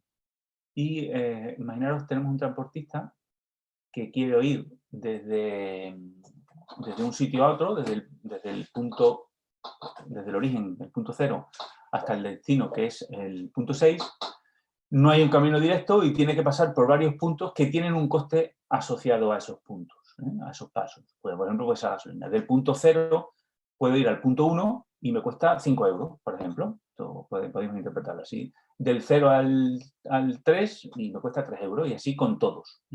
Y hay veces que no puedo ir. Por ejemplo, no puedo ir del 1 al 5 a no ser que pase por el 3, ¿no? Entonces, simplemente para que poner el ejemplo un poco. Y ahora tengo que volver a dejar de compartir.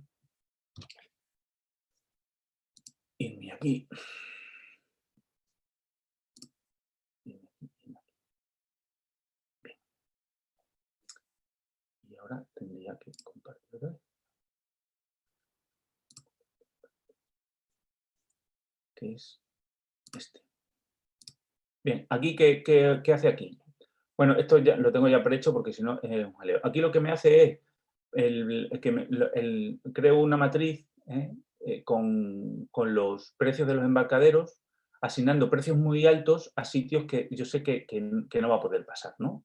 Y los precios reales de cada uno, para que cuando me haga el algoritmo de optimización me deseche los precios que son altos. Y al final yo lo que hago es pues, establecer a través de ese algoritmo, hago una función que me calcula cuál es la mejor ruta, y lo que me va a hacer, que es por ramificación y poda, me va a ir diciendo, esto es un algoritmo que funciona, que va haciendo ramificaciones, y las ramificaciones que son peores me las va podando y se va quedando con las buenas. Y al final me ejecuta el algoritmo. Esto es muy sencillo, evidentemente no tiene ningún coste computacional ninguno. Y aquí pues me dice al final, me hace la tabla, que esta tabla no es más que el grafo que hemos visto al principio, y me dice al final que la ruta más barata es del 0 al 2, del 2 al 5 y del 5 al 6. Volvemos para que lo veamos, del 0 al 2, del 2 al 5 y del 5 al 6. Del 0 al 2, evidentemente, del 0 al 2, del 2 al... ¿Cómo era? No me acuerdo cómo era. Bueno, del 0 al 2 y del 2 al 5. Sí, una cosa así. Este se puede sacar fácil porque lo tiene. Pero imaginaros cuando esto hay miles de sitios, como pueden ser miles de carreteras que tienen que llevar los transportistas de Amazon, por ejemplo, o de cualquier otra empresa que se dedique al transporte final. Sería imposible. Esto es uno de los grandes problemas, el problema del transportista o el problema del viajero, ¿no? Que tiene que pasar por varios puntos. Este es uno, pero también hay otro que tiene que pasar sí o sí por varios puntos que están próximos entre sí. ¿Cuál es la mejor ruta para que lo hagan en el menor tiempo posible y con el menor coste posible de gasolina? Pues evidentemente es otra de las aplicaciones que tenemos con este tipo de modelos heurísticos que hemos visto. Y luego en la investigación operativa, pues lo que hace es que se plantean eso, pues una serie de modelos de optimización que van a servir de apoyo a gerentes profesionales para la toma de decisiones. No tiene más. No vamos a entrar en investigación operativa porque sería mucho más amplio y tampoco. Aquí tenemos un problema de asignación de tareas. El problema consiste en que yo tengo que maximizar el rendimiento en cuanto a la asignación de n tareas a n agentes. Lo vamos a simplificar con pocas tareas y poca gente, que si son pocas tareas y poca gente, a simple vista lo puede haber. Oye, si el agente A, la tarea 1, me lo hace obtengo un beneficio de 9, porque el rendimiento es de 9 lo que sea. Pues evidentemente las tareas 1 se le van a enseñar siempre al 9, al A. Las tareas 2 siempre al C. Claro, esto es muy sencillo aquí, pero cuando nosotros tenemos 3.000 trabajadores y hay que asignar 5.000 tareas, ya no es tan sencillo. Pues para eso tenemos este tipo de algoritmos, ¿no? Entonces me salgo un momento.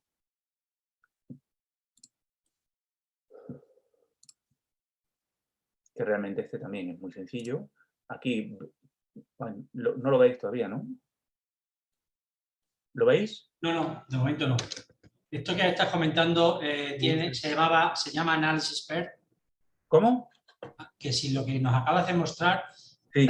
pregunta Alfredo si se llama Analysis PERT, P-E-R-T, Análisis PERT, pues no. o diagrama de PERT, sí. Es un grafo, no sé si es un diagrama de PERT, y el algoritmo que se ha utilizado es un algoritmo de optimización de ramificación y poda, ¿vale? Pero no sé si... No lo sé, no te puedo decir. Vamos a ver si me centro yo un poquito. Que es este.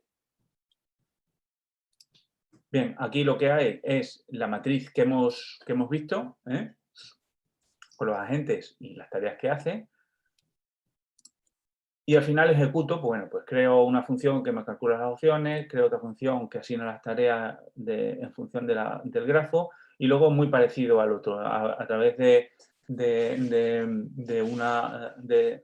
estas máquinas, pues consigo, establezco las funciones, las soluciones, meto unos for y meto unos loop, y al final hago otra función que es la asignación de tareas para que me lo imprima y lo vea. Y aquí al final pues me dice, pues mira, las asignaciones, primero tienes que hacerlo al agente 1, luego al 4, luego al 2 y luego al 3. Y el valor obtenido con todas las asignaciones es de 33. O sea, yo sabría antes de asignar esas tareas qué beneficio voy a obtener de esas tareas. ¿De acuerdo? Evidentemente, cuando son pocos es una cosa muy sencilla, pero cuando son muchos, pues evidentemente la cosa cambia bastante porque es imposible hacerlo manualmente. No tendría sentido. Bien, ¿dudas? Bien, vamos a ver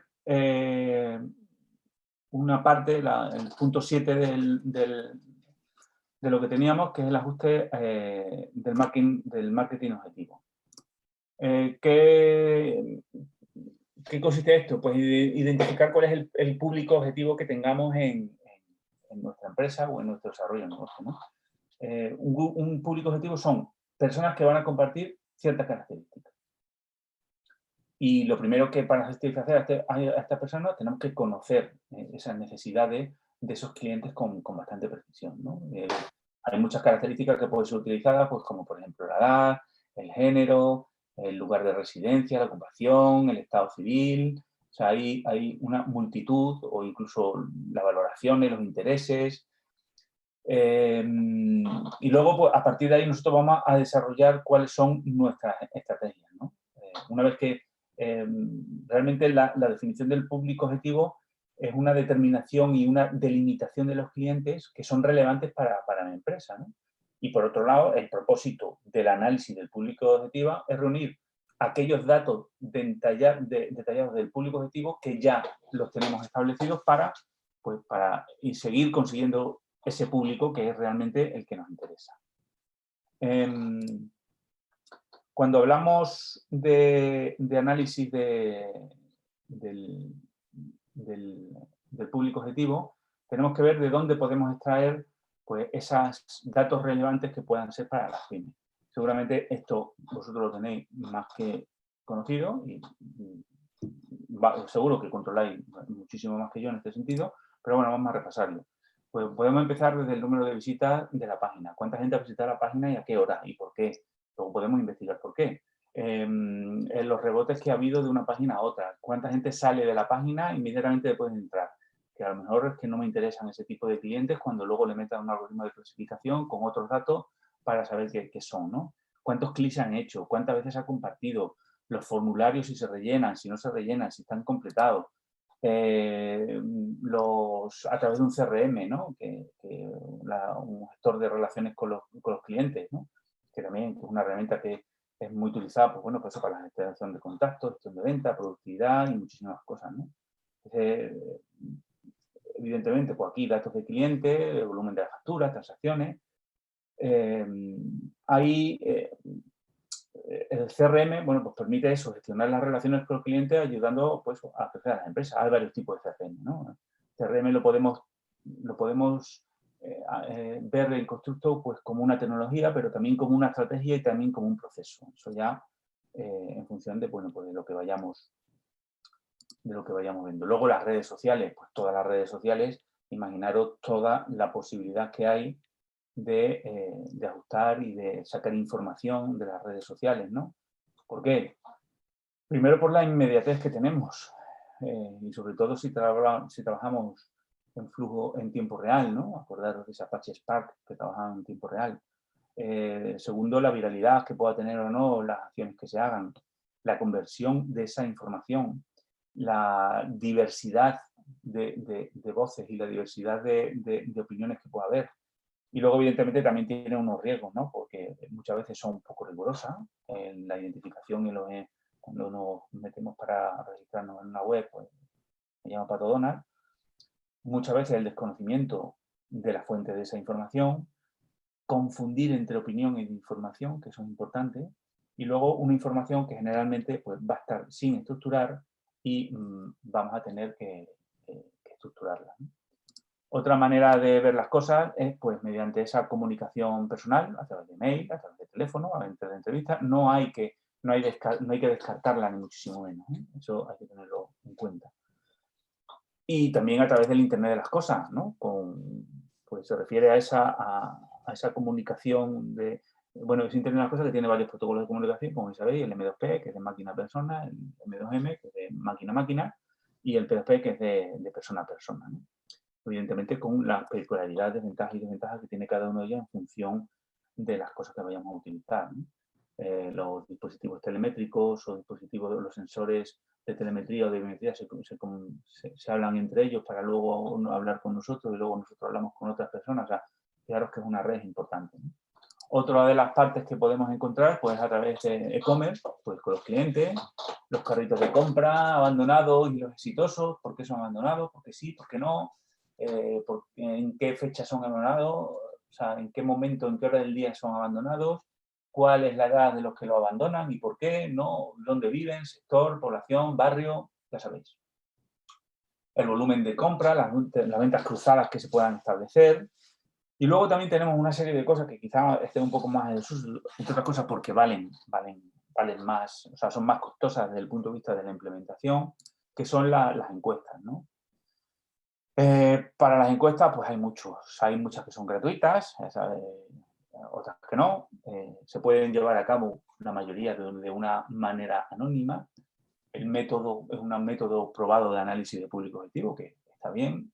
Eso sí, hay que tener cuidado porque no todas las encuestas son válidas como encuestas. No todas las preguntas hay que tener cierto estilo, ¿eh? Y cuando hablo de estilo, no hablo de estilo literario a la hora de hacer esas preguntas para sacar la información de lo que realmente nosotros queremos hacer.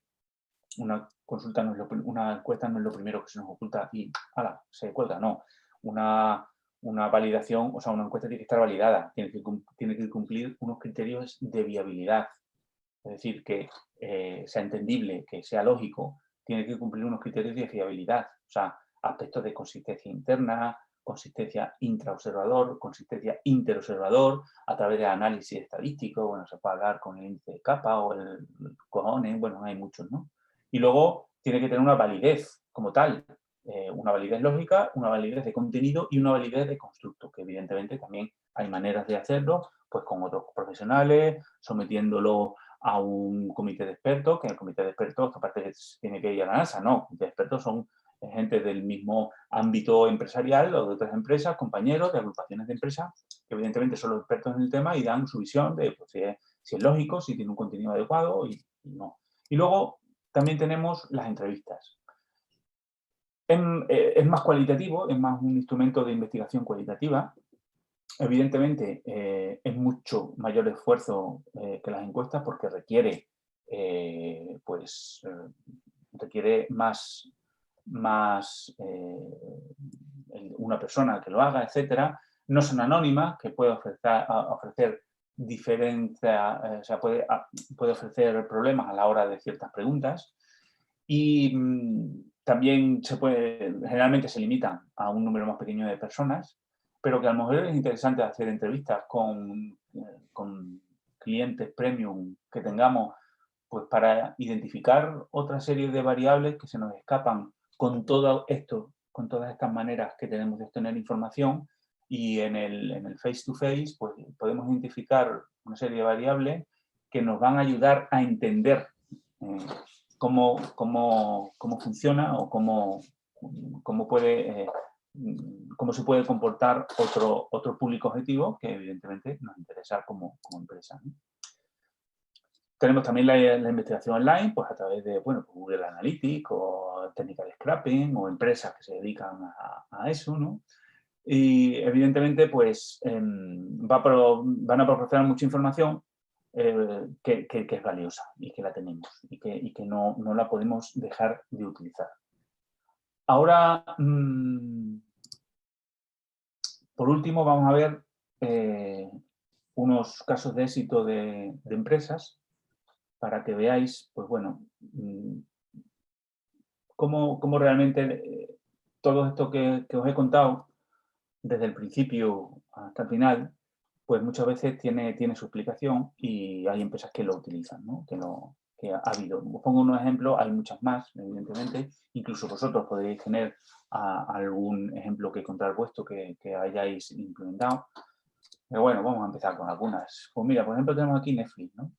Netflix, antes de ser Netflix, lo que hacía era una compañía que alquilaba DVDs, ¿eh?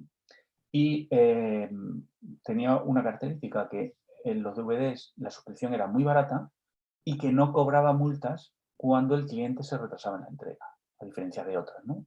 Y esto pues provocó un punto disruptivo dentro del negocio, porque claro, había otras empresas como por ejemplo Blockbuster que fue a la quiebra por esto, ¿no?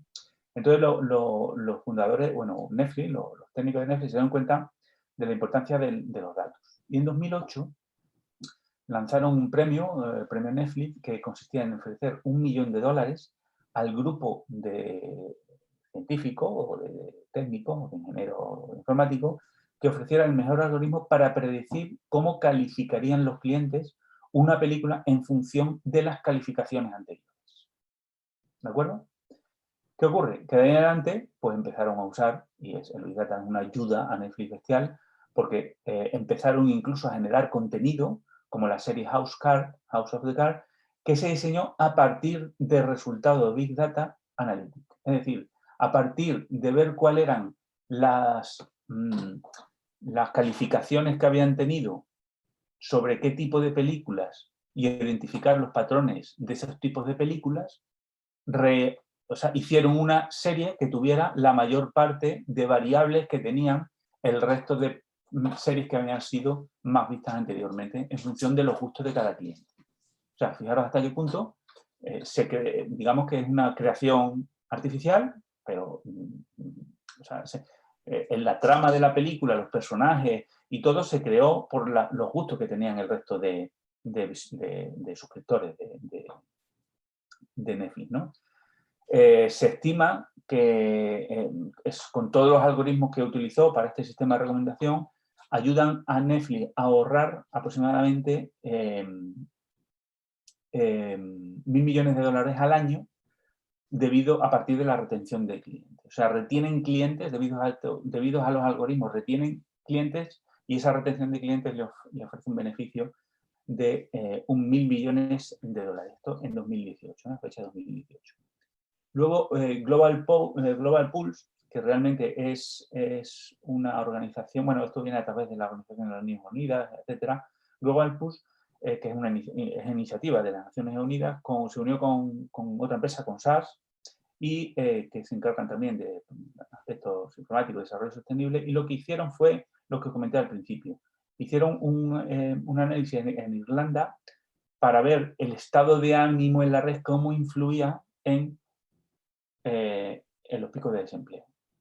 Entonces, pues se dieron cuenta que cuando aumentaban en las charlas, en los foros, la palabra ansiosa, se dieron cuenta que cuando eso aumentaba el desempleo 5 meses después.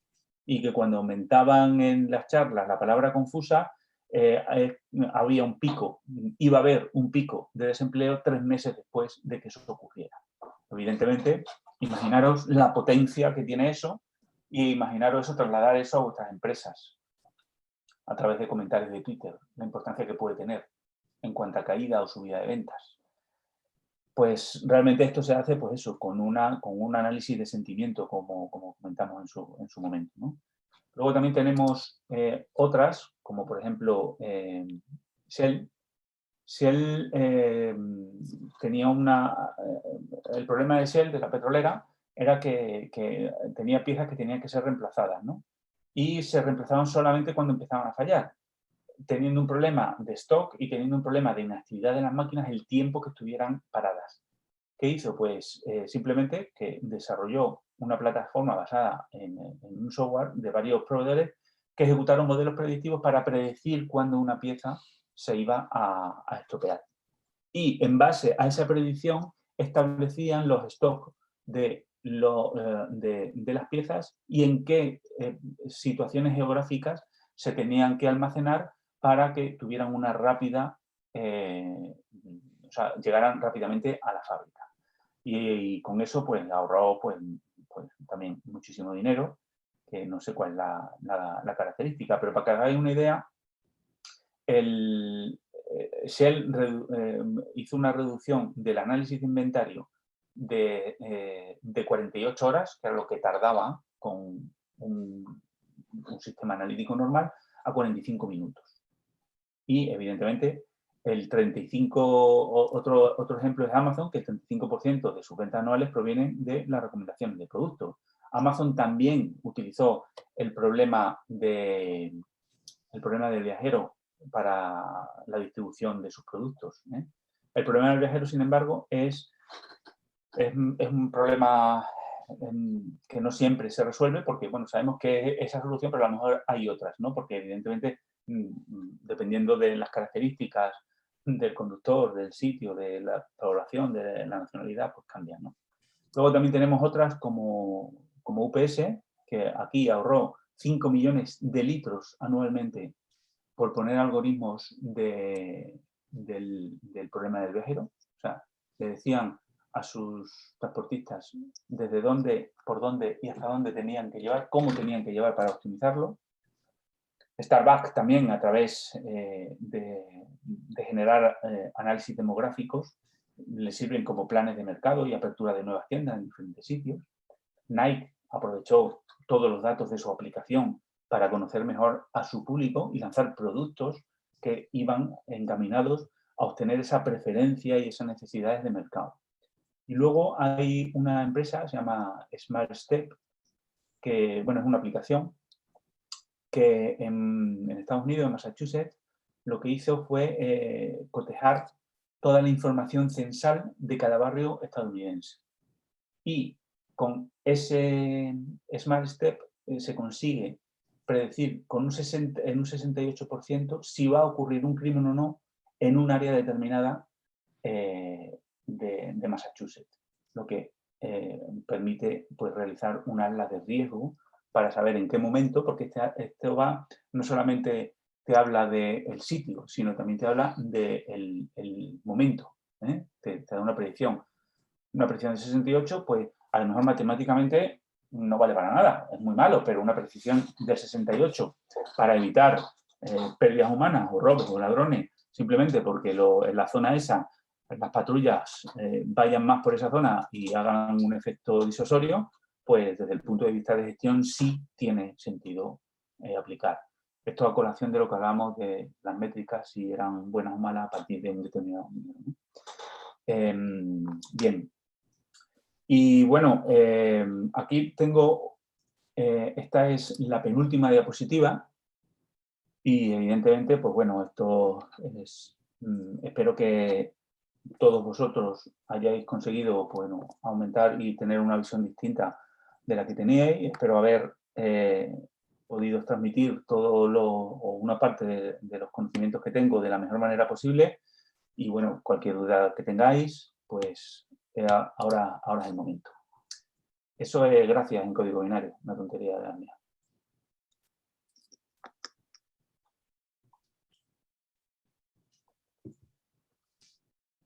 Ok, perdón, es que quería escribir una cosa en el chat mientras tú estabas hablando y me ha pillado el toro. Bueno, lo estaba escribiendo en el chat, pero ya lo cuento. Estaba poniendo ejemplos de empresas y simplemente decir que el Sevilla, que es el equipo paradigma Sevilla, el equipo de fútbol, que es paradigma aquí en España, ya lo hacen casi todos o la mayoría, pero el Sevilla fue pionero en esto. No compraba jugadores según los informes que hacían sus delegados, sus scouters en diversos países, sino que fichaba jugadores utilizando Big Data.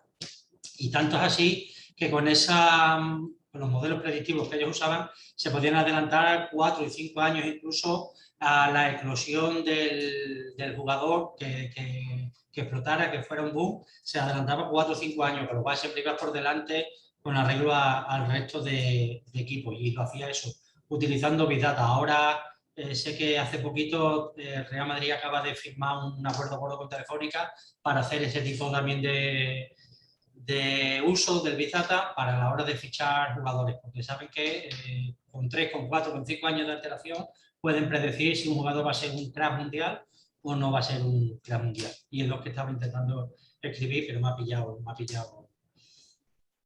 escribiéndolo, vale. Era Monchi, sí, Monchi, pero Monchi es el que manda en el cotarro. Monchi decían que era él y su equipo, pero en realidad lo confesó que era utilizando Big Data. Gracias. Pues nada, César, muchas gracias por todo. Agradecerte la sesión. Creo que en una de las sesiones pusiste el correo tuyo por si alguien te quiere hacer algún tipo de cuestión, de duda o de lo que sea. Que ahí lo tenéis disponible. Cuando pasemos las presentaciones, en una de ellas de los slides venía su correo. Así que si alguien necesita escribirle, pues lo tiene ahí a su disposición. Agradecerte los 4 días estos que hemos estado contigo, que nos has estado compartiendo todos estos conocimientos, que algunos a mí en particular me sonaba, pero otros me parece impresionante que se pueda predecir con tanta antelación los comportamientos, sobre todo los comportamientos del público, de la gente, de las personas, no solamente lo que se extrae de datos, sino que se pueda hasta inferir el comportamiento de la gente. Y ya está. Si Carlos no me dice nada, yo he visto aquí en el chat que ya ha lanzado él el formulario de satisfacción, con lo cual si hace Sí, yo solo el examen te lo dejo para ti y bueno, y si César quiere quedarse y aportar lo que sea, el examen, bueno, ya verá que lo resolvemos un poco entre todos. Lo que sí César que no aporte nada, a ver si... Bueno, quién sabe, a lo mejor no la apruebo, ¿eh? Estas cosas pasan. Lo que sí os he pedido a todos por el chat, os he dejado el enlace. Si los que podáis rellenar el cuestionario de satisfacción del curso, es importante para nosotros, para la organización y para el propio ponente, porque bueno, son unas preguntas muy, muy sencillitas, ¿vale? Vamos, es muy básico de valorar del 1 al 5 distintos aspectos. Y antes o después del examen. Y nada, Jale, todo para ti. A ver, hay algunos aquí preocupados porque les ayude para... Ya, es sencillo, lo resolvemos un poco entre todos. Lo vas comentando. Lanzo el cuestionario y eso sí, hasta que no esté todos, por favor, o sea, quiero decir, contestar todos porque sabemos los que están presentes para poderlo cerrar, para que todo el mundo sepa. Y si os parece, sigo la dinámica que antes expliqué y que expliqué a todo el mundo. Vamos hablando, abrís el micro con total libertad y el que quiera responder, que responda. El que quiera aportar sin ánimo, que no va a pasar nada porque nadie se confunda, porque además es anónimo. O sea que ni siquiera, quiero decir, no va a quedar reflejado para visualmente quién lo ha contestado más. Yo sí lo veré, pero no hay nada. O sea, no va a haber problema porque alguien no se quiera atrever a... Eso te iba a decir, anónimo no es. Nosotros anónimo, sí sabemos quién ha de cara al contestado. público, anónimo de cara al público es, para nosotros no es anónimo. Entonces, si queréis, empiezo yo por la primera y vamos viendo, y quien quiera, por favor, que se sienta libre de abrir el micro o de incluso por el chat, que lo tengo aquí en una ventana al lado, que lo vaya respondiendo. A ver, la primera es el flujo de tratamiento de los datos para lograr el conocimiento sería datos, entrada, procesamiento, salida, información. No lo tienes compartido. ¿Perdón? No. Sí, tengo compartido. Espera, lo lanzo si quieres. Bueno, como quieras. No, lo lanzo. ¿Me estáis viendo ahora ya? No. Deja de compartir, yo lo lanzo. Vale, un segundo. Ok. Ahí lo lleváis. Ya puedes, Jale. Pues la primera es el flujo de tratamiento de los datos para lograr el conocimiento sería datos, entrada, procesamiento, salida de información, o bien sería datos, preprocesamiento, información, procesamiento y conocimiento, o emisor, mensaje, receptor. ¿Alguien que libremente o por el chat o que abra el micro y se atreva a decirme cuál es la primera? Venga, está fácil, hombre. La segunda, ¿no? Entiendo. ¿Quién ha dicho eso? Por poner el nombre, no por nada. Antonio. Antonio. ¿Alguien más? ¿Alguien que esté de acuerdo con Antonio o que no lo vea igual que él?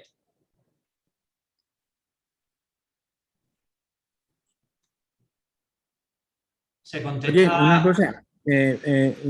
¿Cómo se entraba en el examen? Joder, que no me acuerdo. Lo tenéis ahí en vuestra pantalla y simplemente tenéis que clicar en el check button que tenéis.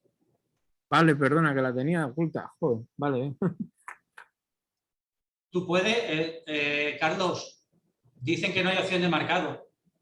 Uy, Y no hay opciones.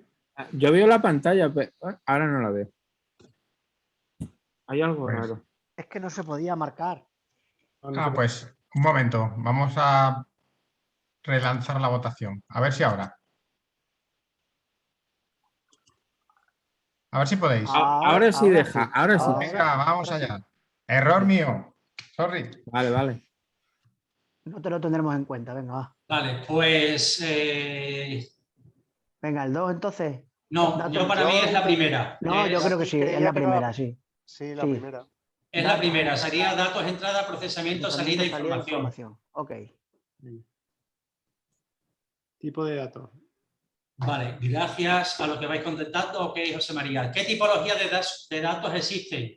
Los hay estructurados y desestructurados, los hay estructurados y desestructurados y dentro de ellos externos e internos, o los que entienden las máquinas y los que no puede identificar la máquina. Estructurado y desestructurados. La primera. Yo creo que es la primera. Sí. César, echa un capote. La primera es cierta, pero hay otra que es más cierta que la Es primera. más cierta todavía, claro. Que sería la segunda. La Estructurados segunda. y desestructurados y externos e internos. Claro, claro. Acordaros que eran los que venían propios de la organización y los que venían de fuera de la organización. Ok. Tercero, en el Big Data, ¿qué son las 5V? Volumen, virtualización, velocidad, verdad y valor, volumen, variedad, velocidad, veracidad y valor, o Varán, Villa, Vieri, Van Poppel y Baldo.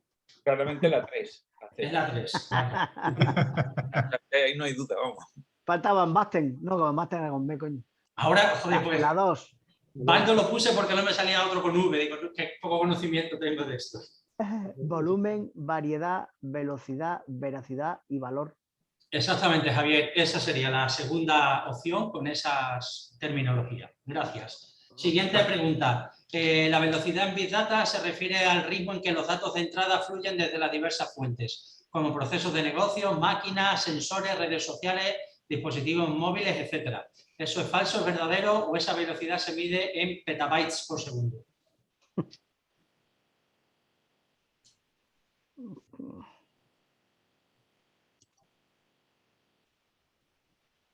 Ok, a Juan Francisco, a José María y a Miguel Ángel. Es correcto esa afirmación. Entonces, Se refiere al ritmo de entrada de los datos. Perfecto.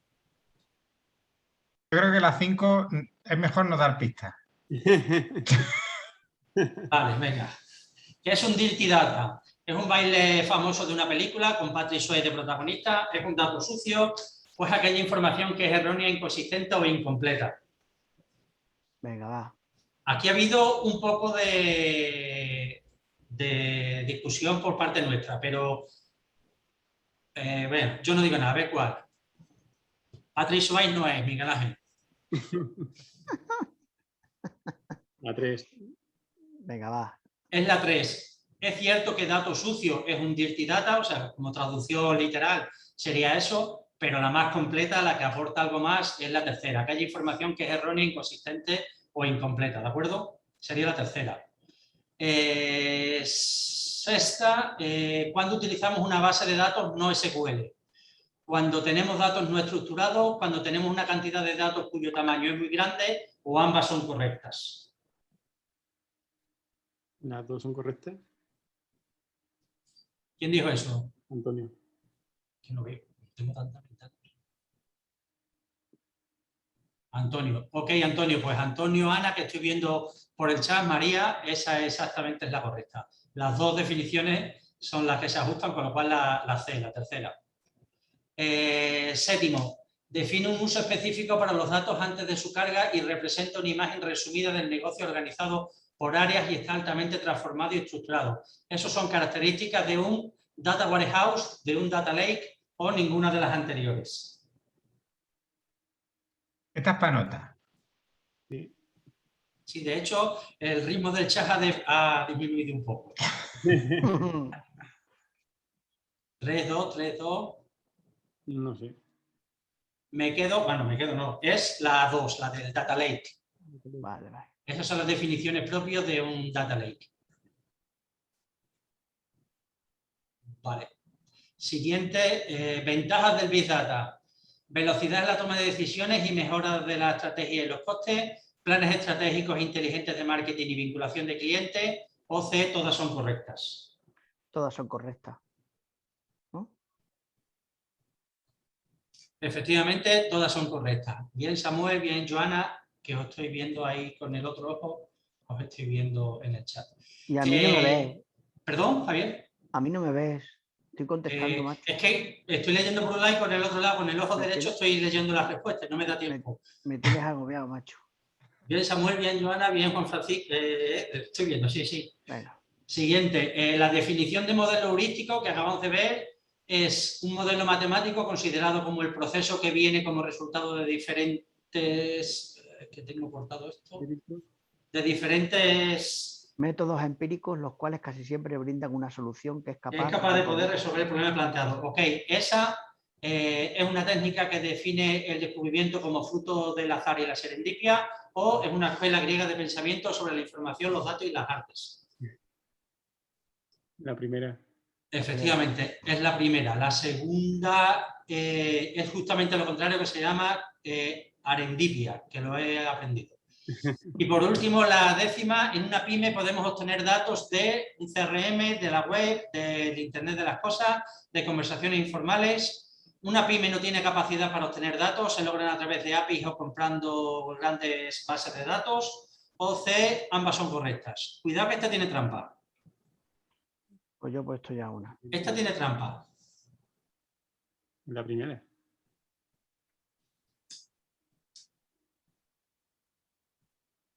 Ok, veo a Antonio Serrano, Alberto Fernández, Ana Zapata, que todos están de acuerdo. Pues creí que iba a saltar la duda a alguien con la 2, pero no. Efectivamente es la 1, esas son las fuentes que podemos obtener.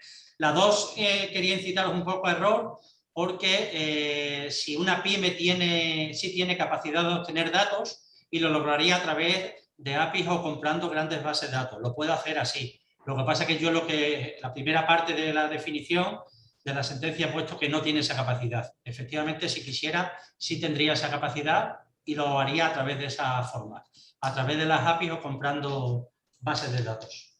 Ok, pues... Tenéis que enviar la votación, finalizar la votación y nos van llegando 22, 23... Venga, todavía faltan algunos por terminar. 24... Yo creo que se le he chiscado, ¿no? Sí. Ha habido estoy leyendo que a mí me dieron los resultados y ha habido un cachondo que ha puesto la de Barán, Villa, Vieri y Juan Pope.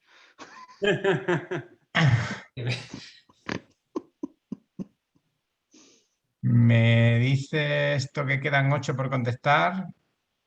Ya no sé si es que son 8 que están inoperativos, se han perdido o están ahí todavía haciéndole un repaso. Vale, yo mientras voy leyendo los resultados y efectivamente todos habéis coincidido, todo bien. Ha habido simplemente una de ellas que es que cuando no utilizamos una base de datos no SQL, recordar que las dos son correctas. Cuando tenemos datos no estructurados y cuando tenemos una cantidad de datos cuyo tamaño de esos datos son muy grandes, ¿de acuerdo?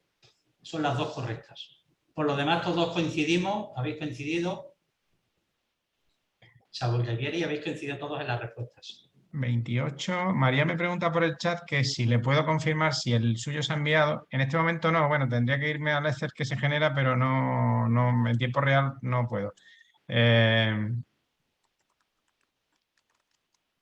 Vale, Montserrat me dice algo parecido. Supongo que es que habréis cerrado el examen y no sabéis si le habéis dado a finalizar. No pasa nada. Si hay alguien que... Ah, vale, Montserrat que te está dando problemas. Si hay alguien que ha hecho el examen y no ha terminado o ha tenido algún problema, que me mande un mail para tenerlo en cuenta para la hora del certificado del diploma, porque ahora mismo no puedo revisar exactamente las que me llegan. Si creo que en principio 28 son los que han terminado, voy a finalizar la votación y a compartir los resultados para que los veáis todos. Y esos son los resultados de vuestras respuestas. Y nada, yo por mí voy a dejar que al final se despidan Jale y César. Gracias a todos por estar. Vais a recibir los contenidos y las grabaciones en un correo, ya os digo, si no mañana el lunes. Gracias por compartir estos días con nosotros. Espero veros a más de uno y a más de una en un futuro y espero que vaya a ser de utilidad. Jale, César, para vosotros. Muchísimas gracias. Bueno, yo nada, que gracias bueno, pues hemos hecho unas tardes buenas. Ha habido alguna que ha sido un poco densa, sobre todo la segunda. Hubo un momento ahí en la primera hora que eran conceptos muy reiterativos y bueno, no reiterativos, pero bueno, eran muchos conceptos nuevos y muchas historias. Y bueno, que nada, que un placer haber estado con vosotros y cualquier cosa que os pueda ayudar en un futuro, pues ya tenéis mi correo y si está en mi mano, pues no dudéis que lo tenéis. Muchas gracias. Gracias, César, un placer. Hasta luego. Carlos, vuelve a reenviar el cuestionario de satisfacción un segundo, que alguien se ha quedado por ahí sin poder ver. Y nada, agradeceros la asistencia a todos, que son 4 días y aunque parezca que no, y apenas sean 2 horas y media, pero sé que muchos de vosotros lo quitáis de vuestro tiempo personal o del tiempo que dedicáis a vuestra empresa, así que sé que es un esfuerzo harto complicado y generoso por vuestra parte, y que nos vemos la semana que viene, el lunes, en el siguiente curso, que es de ciberseguridad, y lo da Eleazar García, una persona que también controla mucho de este tema y además bastante didáctica con el tema. ¿Avisamos que es abogado? Es abogado, pero no muy... Es alegado, pero tiene un ramalazo friki muy interesante. No es el abogado típico. Yo espero que no haya ninguno en la sala. Y ya está, pues eso, agradeceros a vuestra asistencia y a los que estéis inscritos nos vemos el lunes. Y a los demás, pues buen fin de semana y gracias. Chao. Un placer. Hasta la próxima. Hasta luego. Adiós, Gracias. Hasta luego. Muchas gracias. Hasta luego.